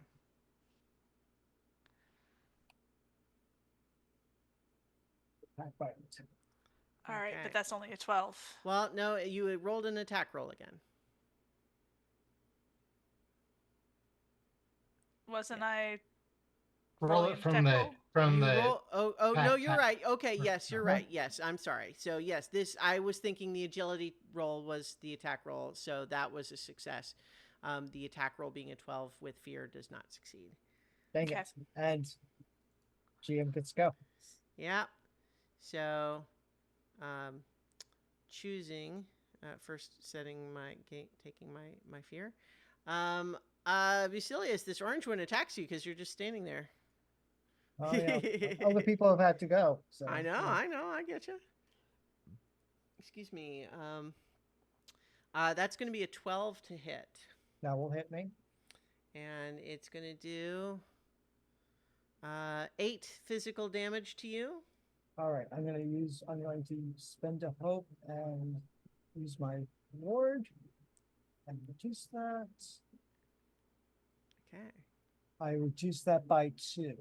Okay. To 6, so that's only minor damage. All right. Because it's relentless, I'm going to spend another fear to have it attack again. All right. Here you go. That's going to be 16 to hit. Hits me again. For another 7 physical damage. All right. I will spend another hope to do the same thing. Okay. Oh, Look at okay. that. So I got 8. That's the good news. The bad news is that means I used up the ward until my next rest. What does it look like when your ward completely absorbs this attack? What is your ward, by the way? Because it's a trinket, right? Yeah, it's a trinket. I had not described the trinket, but I'm going to describe it now. It's a little charm on a necklace around him in the shape of a dragon. And so when Okay. the ward is completely used, it temporarily turns into like it's kind of like the black of like if you put a silver spoon into eggs and it transforms to silver, but it's not really transformed, but it looks like that transformation of stainless silver by sulfur into that blackened form. Mhm. So it looks Tarnished. Now this looks like a little lump. Yeah, tarnished. Okay. Suddenly, just saying tarnished makes me think of Elden Ring again. Arise, ye tarnished. Anyway, though, yes. So the magic of your trinket is temporarily expended, but it does completely save you from this attack. So, like, that's what your trinket looks like. But what is it? What happens when this thing tries to grab you with It- its big pincers and It's kind of like a little field comes around me, and the pincers just hit the field and All just made out don't of touch me. hexagons. Yeah, yeah, like a little yes. Okay, great. Christiana knows what I'm referring to. Okay, so I think I finally get to go. Yeah, I guess I finally get to go. So Yeah. I will breathe. I will breathe lightning on it. Why not? So Okay. try anyway. Which hope do I have left? I just have one hope, so I'm not going to spend hope on this thing. I'll just do the regular elements of breath. Let's see what happens. That is a 20 with look hope. at that big old success with hope. All right, nice and solid. 2 8 damage. That is 5 damage of magical damage. Nice. That is only minor damage to it, but it does take it. Yeah. All right, now somebody can go. Okay. All right. I am going to invoke my my patron's mantle. Mark a stress to transform into a terrifying visage that lasts Ooh. until you take severe damage or the scene ends.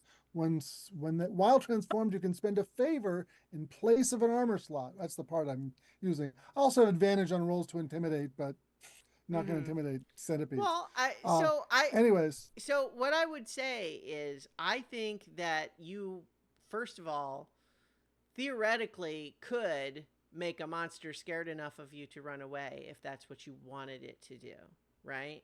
right. So I'm just saying that, like, there's theoretically circumstances in which an intimidation would work even on centipedes. Right, So, but yeah. But I'm just doing that as a protective.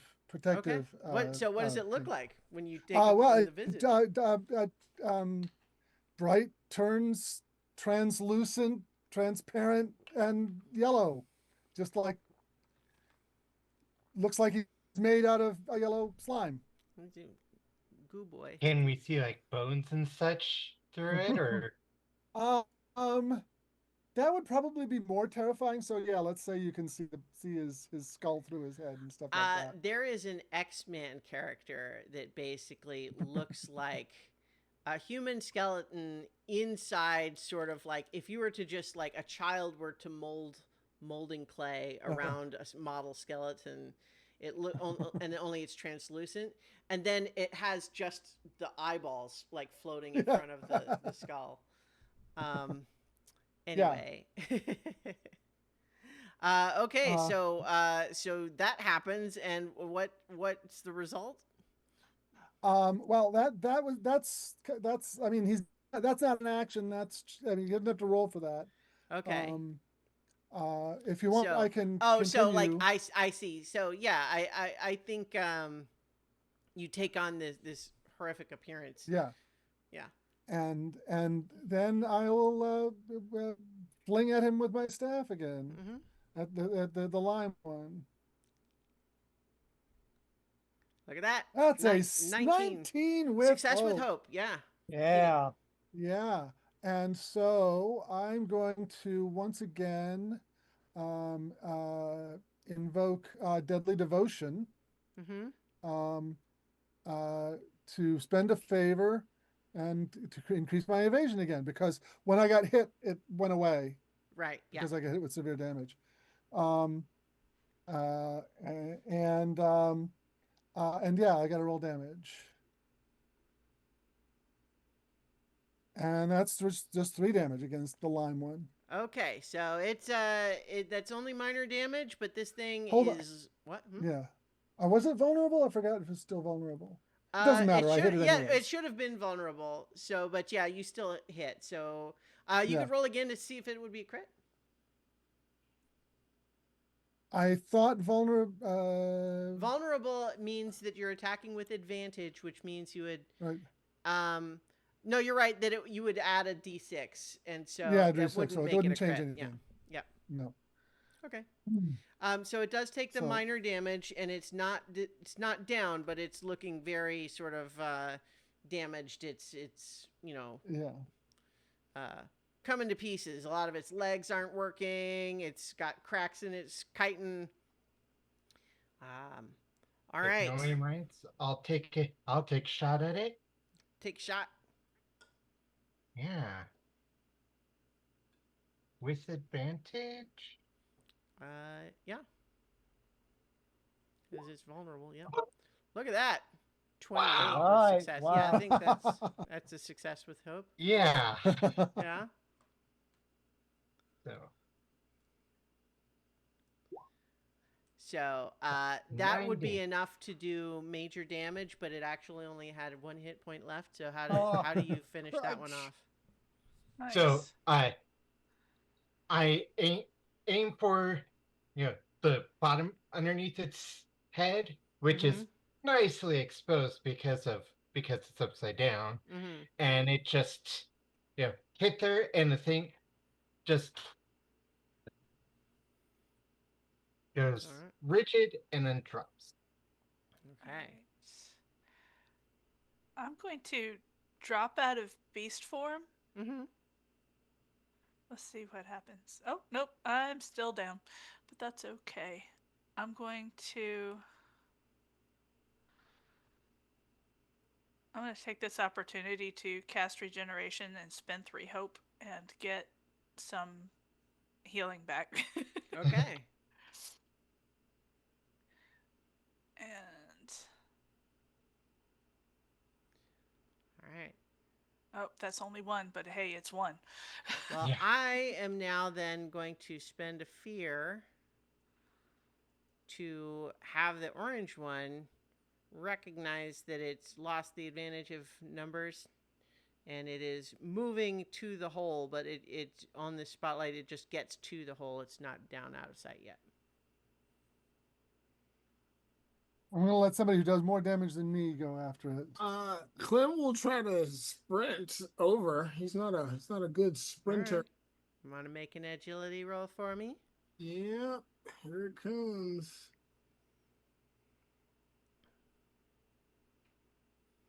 I think I'm looking for, I was going to say, I was 13. looking for a 10. So there you go. You got a 13 with hope. Oh, nice. Yeah. So you can sprint on over there. And he's going to try another forceful push because he doesn't want it to go in the hole. Yeah. Because he's got some beverages he wants to make. Orange That's right. Crush. Indeed. Got my mind. I've got 17. my orange crush. All right. 17 is a success, but with fear. Right. So, and I will spend the hope to make it vulnerable, but I don't get the extra damage because it wasn't a success with hope. So, Okay. here's the. So you do push it though, right? Yes. Yeah. And it only takes actually 6 damage. Okay. Poof. So 6, I believe, is just minor damage to it. So that one's taken some beating, but it's not on its last legs quite. And because it's a success with it was a success with fear, it is his spotlight. He is going to move back up here and spit acid at you. How rude. Well, you did just hit him with a sledgehammer. This is going to take me. 15. Oh, yeah, that hits. Yeah. So that's okay. Oh, no. Yeah, max damage. So that's 14. Wait, no, hang on. That's the wrong damage roll for the spit acid. Okay. The spit acid is 2d6, not a 1d12. So let me roll that properly. And then okay, so it's only 3 physical damage, but you do still have the you have to mark another armor slot without taking the benefits of it. Because it's the acid, yeah. Mm-hmm. That's fine. And I'll take and it's a 1 hit point, right? Yeah. Yep. That's fine. Okay. So it did that on its turn. Kyria will go ahead and fire at the last one, because why not? Mm-hmm. And it wouldn't be temporary, still be vulnerable, right? Would not? No, that one was not made Okay. vulnerable. Uh, no. The orange one is vulnerable. It's from my attack, from the forceful push. I thought you had to get a success with. Oh no, the success was hope. With hope was To do to. the extra damage. Yeah. Okay. Yeah. Sure. It's vulnerable then. Okay. Let's see. Wow. 9 with fear. Yeah, I think unfortunately, what happens is that as you are placing your feet to make your attack, what actually happens is that the ground underneath you was less stable than you realized because of the tunneling, and it kind of collapses underneath you, so that you're now like half covered in ground in a partially collapsed tunnel. And I think I'm going to use its turn here to have it, vanish into that tunnel. So you can't currently see it from above ground. That does not necessarily mean you couldn't pursue it into the tunnel, but that's up to you. Jerry's gonna go ahead and scramble, uh, you know, to a hopefully more stable footing. Perhaps this uh might be a sign that we should leave. Take our wins and go. I don't know if I want to stick around to harvest over. I I think it's learned its lesson. Yeah, I think we should let harvest. I think we Otherwise, should absolutely harvest this. absolutely. And Okay. Clem will go over to the lemon one and I will use my experience. Every beast has a flavor to dissect it Yeah. to All right. see what we can harvest from it. So I think that's probably a finesse roll. Okay. Great. So that'll make it instead of making it a -1, it'll make it a +1. Mm-hmm.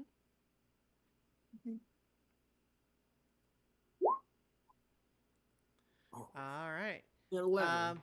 Yeah, and 11 with fear, so I'm gonna take that fear. Oof.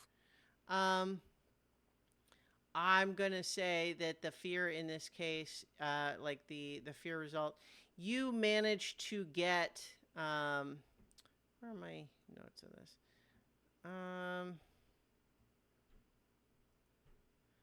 Some of the Yeah. So you managed to get some of the citric centipede acid, Yes. which is sour 2, meaning it would have 2 of the sour dye cooked up. And you are able to get some of the centipede segment meat, which is savory 2, salty 1. However, I think in this case, because of the fear, it just like this one doesn't seem to have any eggs. Aw. Okay. I will dissect the lime one. Okay. Want to make a finesse roll? Ooh, that's only a 9 with fear. Yeah, I think unfortunately for that one, perhaps just all of the fighting did enough damage to it that your skills in insect butchery are not enough to salvage any of that meat for you. But you do get more of the acid, which is sour 2, Okay. and this one actually did have some eggs that were salvageable. So those are sweet 1, salty 1. Okay, I'm gonna offer those to other members of the party because my inventory for food is full. Mm-hmm. Yes, a reminder that each person can carry 2 ingredients. So Okay. If I'm currently carrying a scorpion meat and a venom, so I'm full. yeah, same. I will say for the venom that whatever amount you're planning to give to the Okay. to the alchemist, we can sort of collapse into an inventory item rather than an ingredient for this purpose. Good. Okay. Okay. So yeah, I will clear my my scorpion venom in order to um make room for the for the meat. You said it was savory 2. Yeah, What did you say it was? Yeah, segment meat is savory 2, salty 1. Yeah. Yep. Yeah, I don't have. I think I have a venom, but I don't have a meat because that's what I contributed to the last meal that we fixed. So I can take the eggs. Okay. And I've got the slime and the segment meat from the one I did earlier. Mm-hmm. Okay. So, you finish, collecting what you can here, and you realize that just given your location, and the very vague description that Doug Dougal gave, you think that he was perhaps attacked by one of these. Oh, However, he only described there being one, and now you're seeing three. wow. Also, I think that as you are kind of, now able to catch your breath a little bit, you kind of look over and you realize that on the horizon there, Balthasar's retreat, is that what it was? Yeah. Yeah. I'll Yes. put you back Yeah. on that map. Um, is it leaning more than it was before? Uh-oh. Dun, dun, dun. Let's see. Oh, Make no. sure this matches. Yeah, so I think you do, as you look at it, this 7. You look and you see in the distance. You're still a little ways away, but you can see the top of the tower. It does look like it is sort of canted over to one side more than it had been, and there's some sort of glowing arcane little scaffolding that seems to be holding it up for the moment.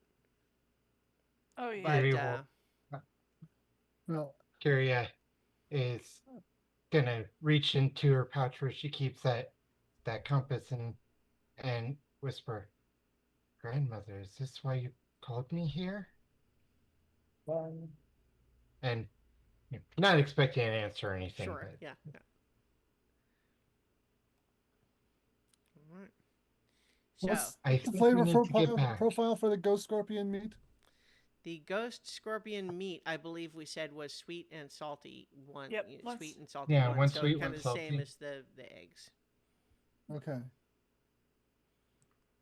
So here's a question. We did touch on this in the session 0, but part of this is intended to be that you all make your own cookbook, and you have one recipe so far with the scorpion meat that you made last time. Right, savory Mhm. pan-fried scorpion fillets. Yeah. So, but the question is, do we want in Roll20, I can make a blank sort of page that is like the recipe page for that meal. Or for that matter, you could have one page that is like you All put of our multiple recipes on it. And then you can all just kind of like draw on it and add the text and so on. Mhm. Is that or we could do something like a Google document or something like that. So how would you all be interested in contributing to that? Because I want something where you guys can do it. Yeah, I think a Google Doc would be better because then we can access it without having to worry Go into about a tournament, switching. yeah. Whether it's on the screen, yeah. It's Yeah. true, and you can actually also potentially find images from like elsewhere if you wanted Yeah. to. Okay, so let me make that real quick. Make one of those for you. And perhaps we can keep the list of ingredients on there too, so we can Sure. like just with the names and flavors. Okay, so I'm going to make this document. I will share it to you all momentarily, but in the meantime, you all can decide what you're going to do. Well, I mean, I one of the things that I've noticed is that if we've got all different die sizes, the chances of getting matches is less. Well, And Well, having but so the for- chances of getting Anyway. a higher number on the match is higher. no, what I'm Perhaps. saying is if we have all different die sizes, that the if you have 5 items, right, and each one of them has a different flavor, your chances of getting matches is going to be lower than if they're like all high or all low. Yeah, just because our parent fried things last time had one of every kind: sour, Yeah. bitter, savory, sweet, and salty. Yeah, and that was perhaps not as you know the game, the way the statistics work, it rewards making something with a less chaotic flavor profile. Well, in particular, because if you make a new meal that has the same flavor profile as one you've made before, You get you yeah, get yeah, bonuses to it. Right. yeah. You get better at managing that flavor profile. Right, which is which is a good thing. I linked Um, in the Zoom chat the Google Doc link. yeah. Yeah, And I it's saying requested I need access. access. Oh, okay. I didn't realize You have it was to share it. Yeah. Um, So, anyways, what I was going to Um, say was that if we just throw in like 2 centipede meat, because we both got that, right? And then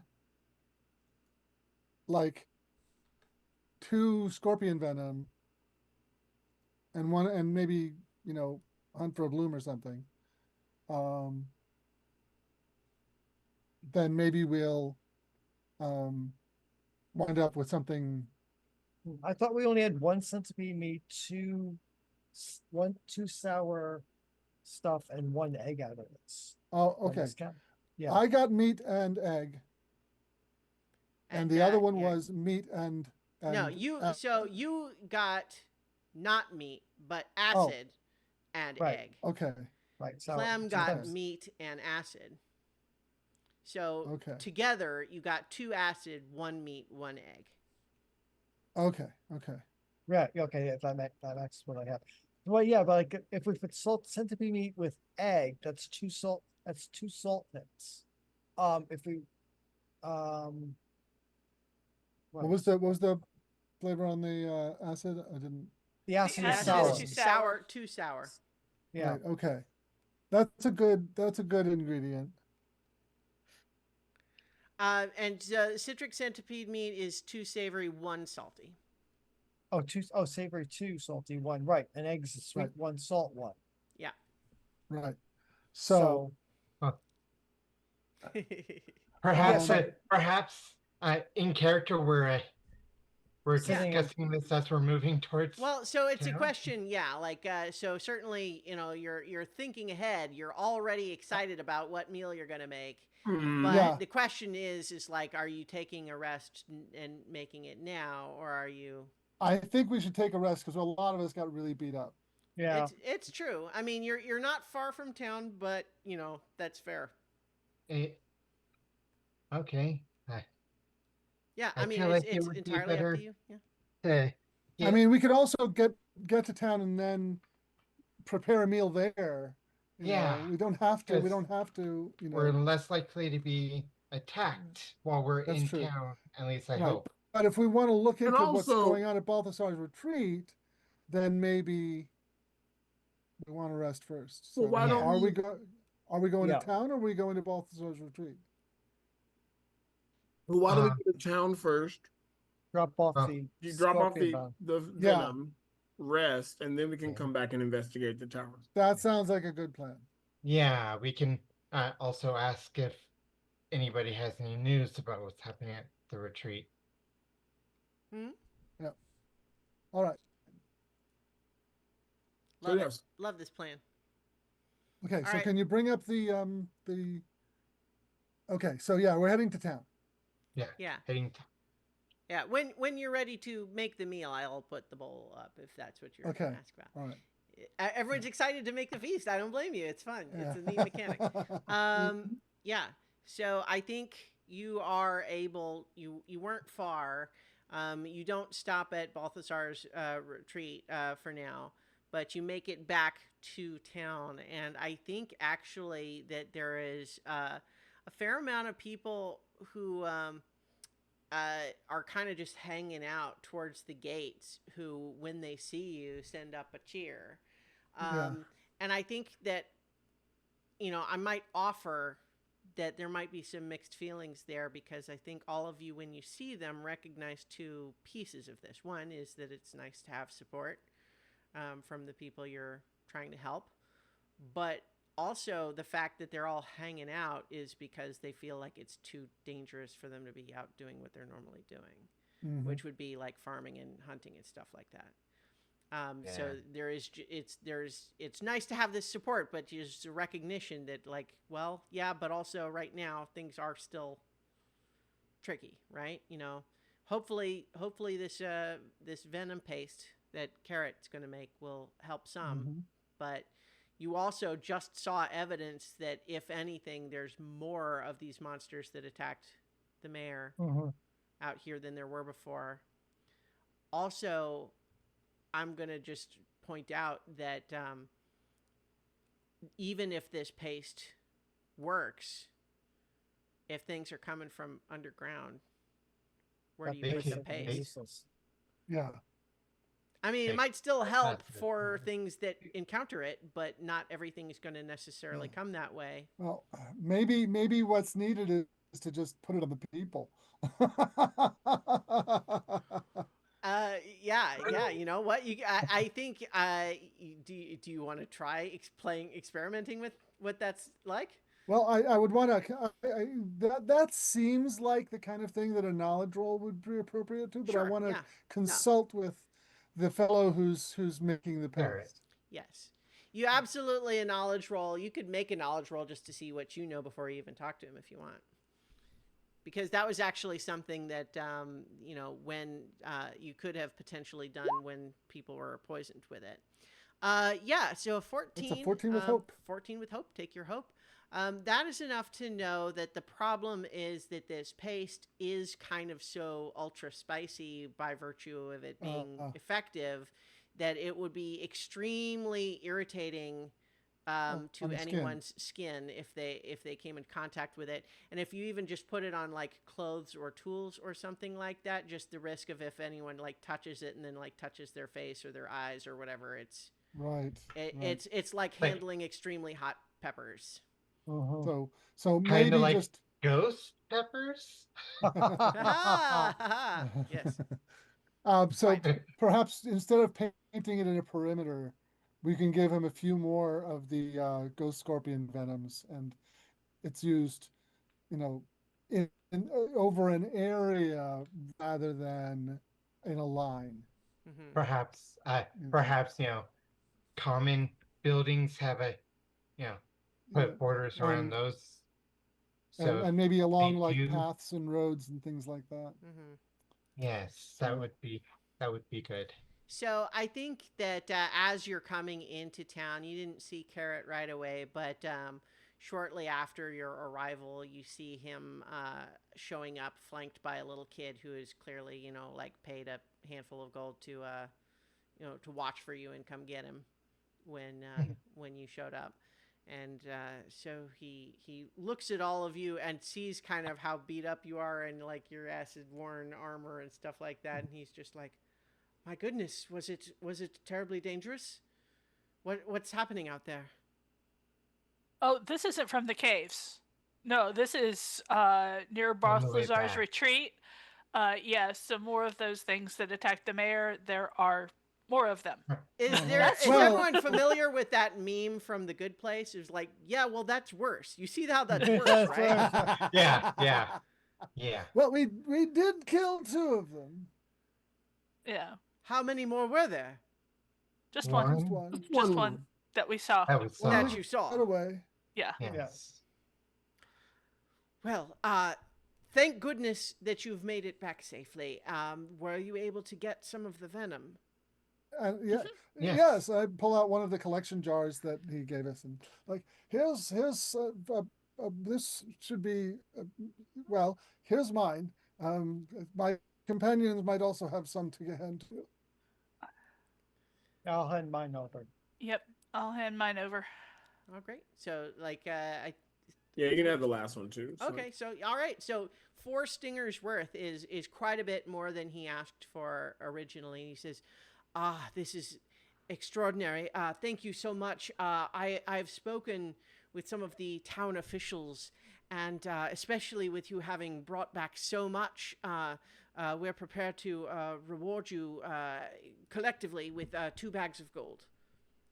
And to be clear, like there's handfuls of gold, bags Right. of gold, chests of gold. So 2 bags of gold. 10 handfuls per bag. Right. So if we broke those bags out into handfuls, we'd each get 4. Mm-hmm. Sounds That's fine. good to me. Yes, thank you so much. Although, I certainly knowing, even just for the people who are going to be going out to try to place the paste, any information you could give us about where you've spotted monsters would be invaluable. Yes, we would definitely do so. And we saw in acquiring the venom, we saw the creature that you warned us of. My goodness. Yeah, Luckily, we were able to flee in time. yeah, it was very impressive. Yeah. Historically, what we have been told is that I'm deciding right now spontaneously because I described them as giant kingfishers before that they're emperor fishers. Oh The my emperor God. fisher is known to be present only in the lower layers of the catacombs, and that the outer limits of the ghost scorpion territory had been, they had expanded there specifically to try to leave the territory of the Emperor Fisher. And so I had hoped that it would be outside of that range, but with the lure waning, it is increasingly unpredictable where you might find or encounter specific monsters. The lure waning, is that responsible for what's going on with the retreat, Balthazar's retreat? What's going on with Balthazar's retreat? Huh. It, can we see it from where we are? I think probably not super well. I think it's like I think maybe like if you were to go up on the roof of a building or something, you'd probably see it. But like in town, it's kind of just obstructed.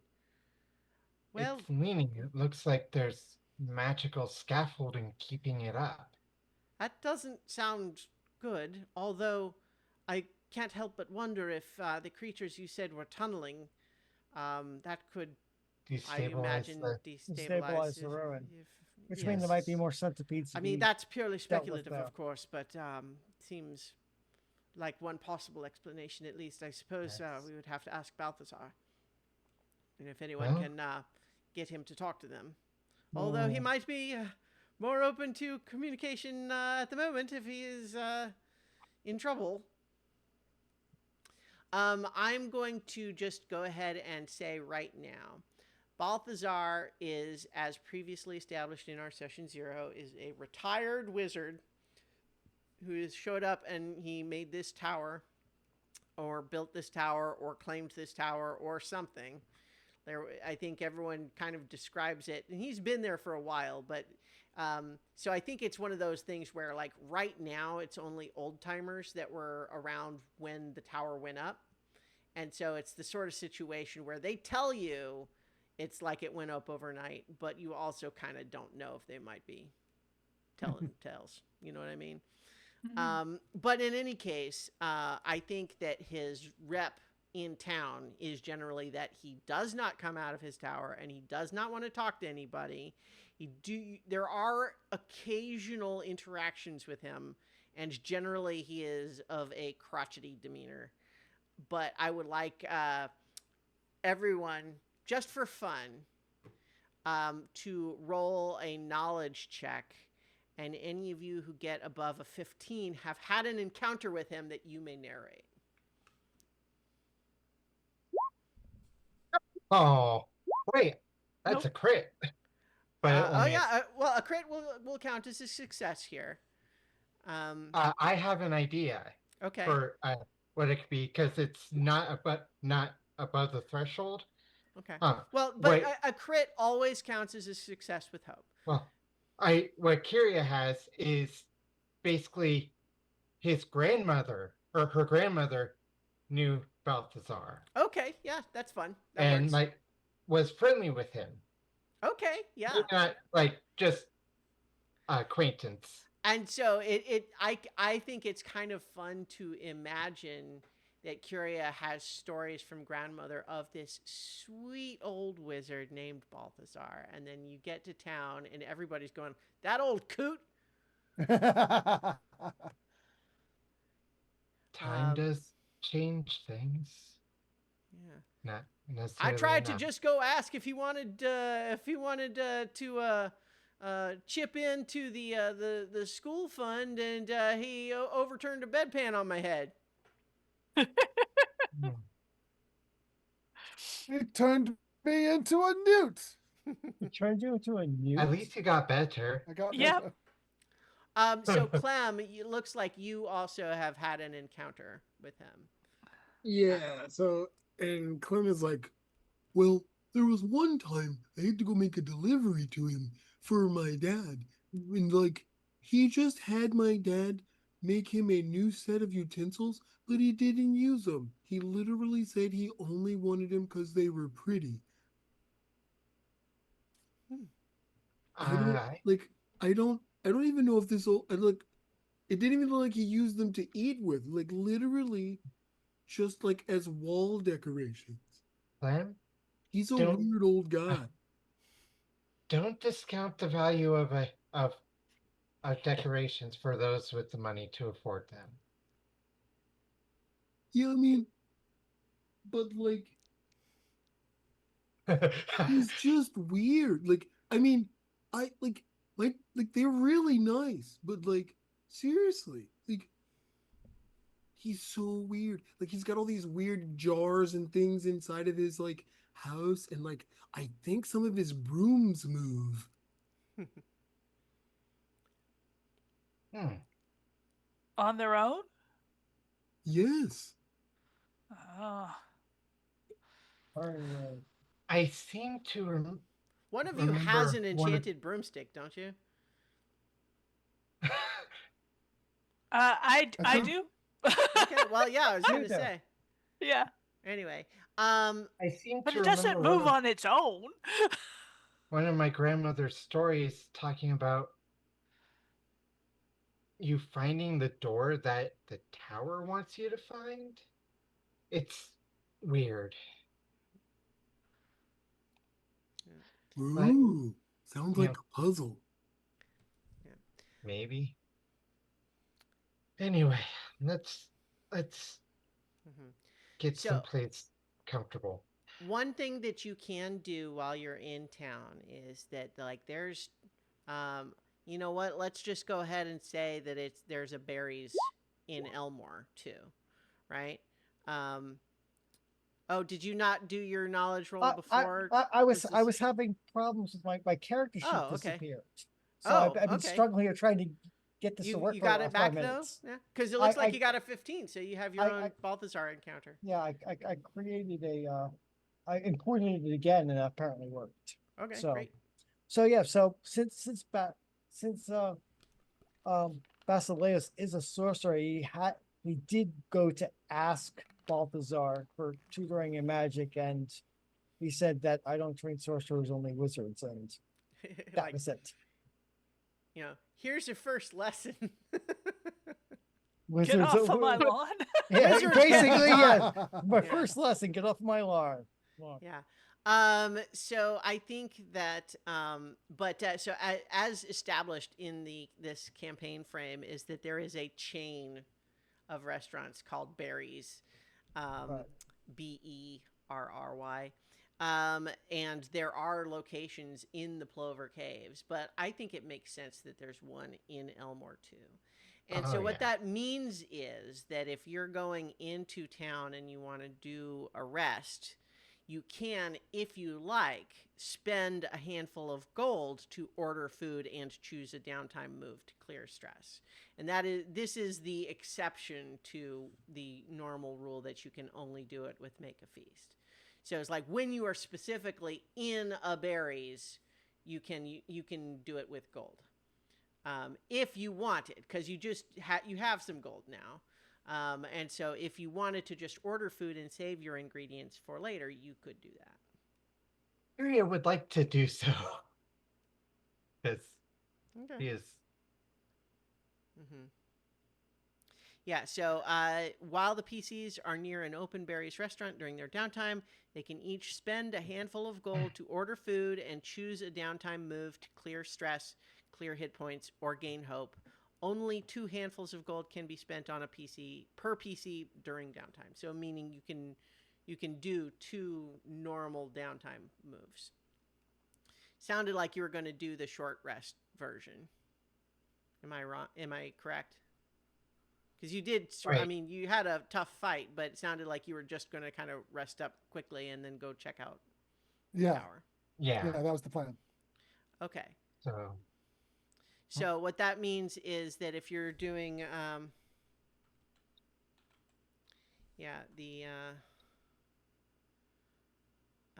where was that page?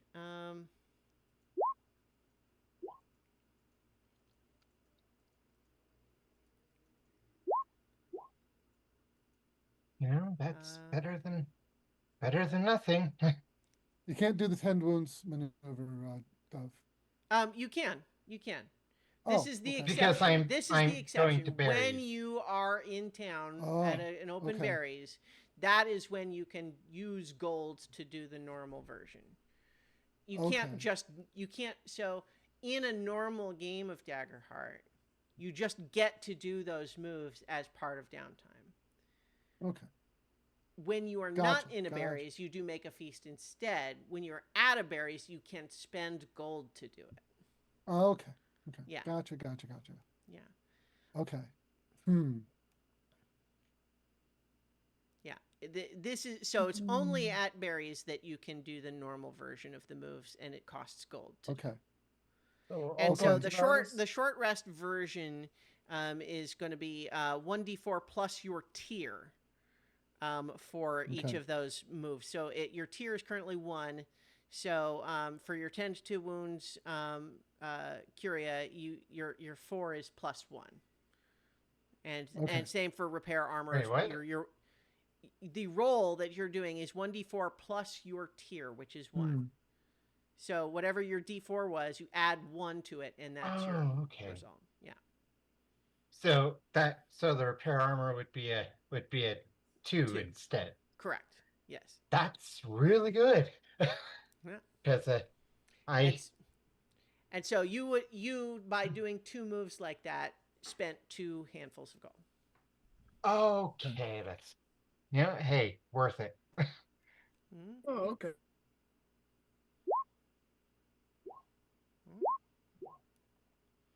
All right. Is everybody doing that? Yeah.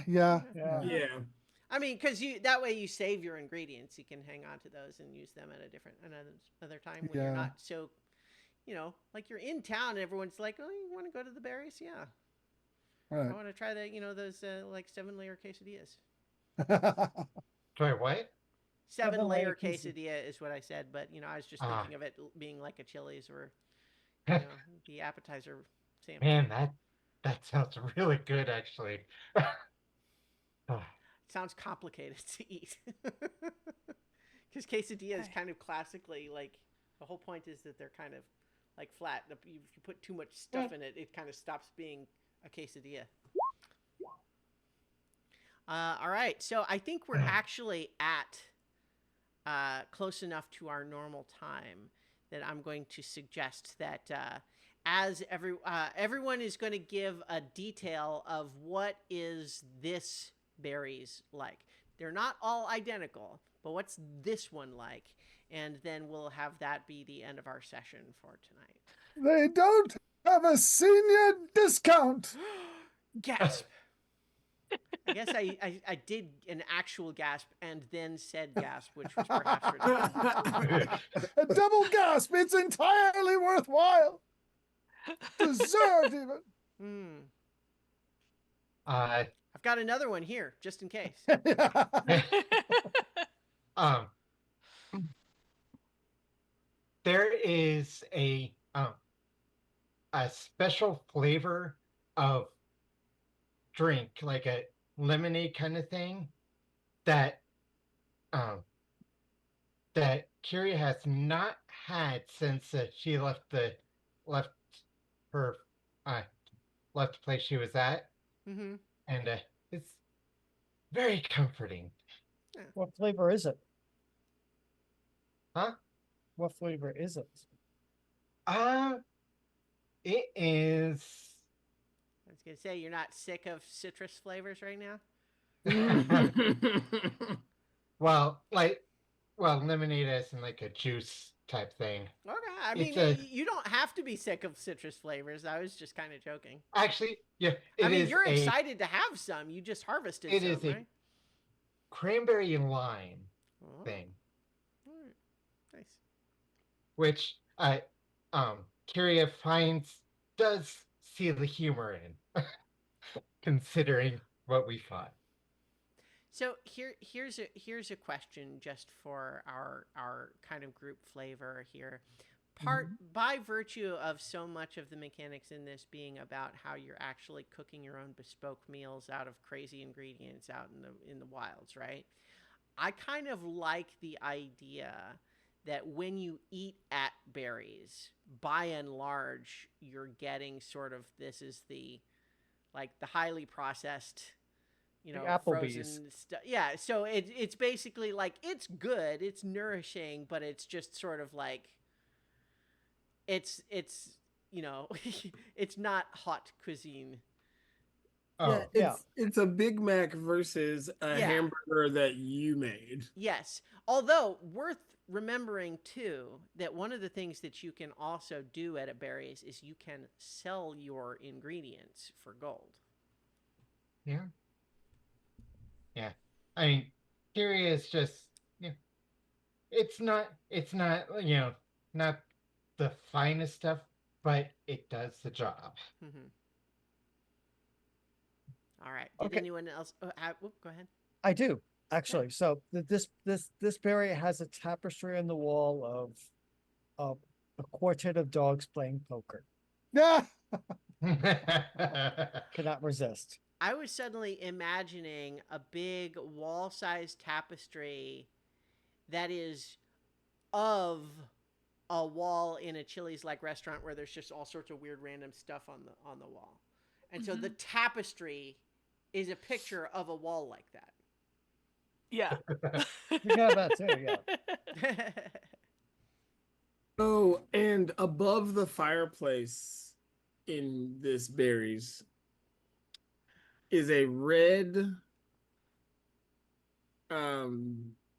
trout looking fish that can only be found in the coldest regions of the most northern parts of the wherever. And some say that it used to talk, but but they said it hasn't done so since the days since ages and ages ago. See, This is before getting I used to be before I known as remembered, Old Bitey. see my first thought actually when you said that was that it was the UHF joke of red snapper, very tasty fish. Anyway, I feel like it's inappropriate for me to do that voice now. Anyway, yes. So, did anyone else have details about the berries? I think the only thing that I've got is that behind the bar, Mm-hmm. there is a great big contraption that Clem Sr. built to. All right, you're going to sell your ingredients to the berries. Well, what's the berries going to do with it? Well, depending on what the ingredient is, they might actually use it to make cocktails. So there is like this great big Rube Goldberg contraption that Clem Senior made for them behind the bar, so that you can say, "Hey, what have you got on? What have you got kind of like on tap?" And they'll give you a list of ingredients, and they'll throw the ingredients in the machine, and it'll come out, and it'll be like in this little martini glass with the olives and stuff, and it'll, depending on what the ingredients are, it'll have different like effects, like it'll be smoking or it'll be sparking and One thing I think would have to happen in this is when it runs, everybody notices. oh Like, yeah, you know, oh yeah. bells and whistles and It bells and whistles, and the outside of the building kind of starts shaking. Yeah, yeah. My dad told me he got that the blueprint for that machine from a young girl in a village who had made this weird tractor plowing machine. Yeah, yeah. And one of Clem Jr.'s younger siblings is sitting on there in the pedaling to run it. So everyone is enjoying their berries meal, and all of a sudden, like the door slams open, and there's sort of like a breeze, and the light suddenly changed because it's like the door's held wide open, and silhouetted in the door is a crotchety old man in a wizard's robe and a big pointy hat and everything with it's bent a little bit at the top, of course. And he says, "Well, we're bleeped." Only, he says like an actual word, and I just imagine that this is the show that would bleep it out. Like it's suggesting that he would say something that the show has to bleep. So, Yeah, a little black rectangle appeared over Exactly, his mouth, even though yeah, it's anime. And the only mouth movements they ever make are. Yeah. Mhm. So exactly, that's exactly what happens. So that's, I think, our final image here is Balthazar has come down out of his tower to tell everybody that they're bleeped. Great. All right. Good news, everyone. Yes. Okay. To shreds, you say. All right. That's going to do it for this time. Will we be back for more Daggerheart next week, or will we return to our Masks campaign? Well, you'll know when we do. But either way, we will return for more adventure on so many levels. So many So many levels. levels.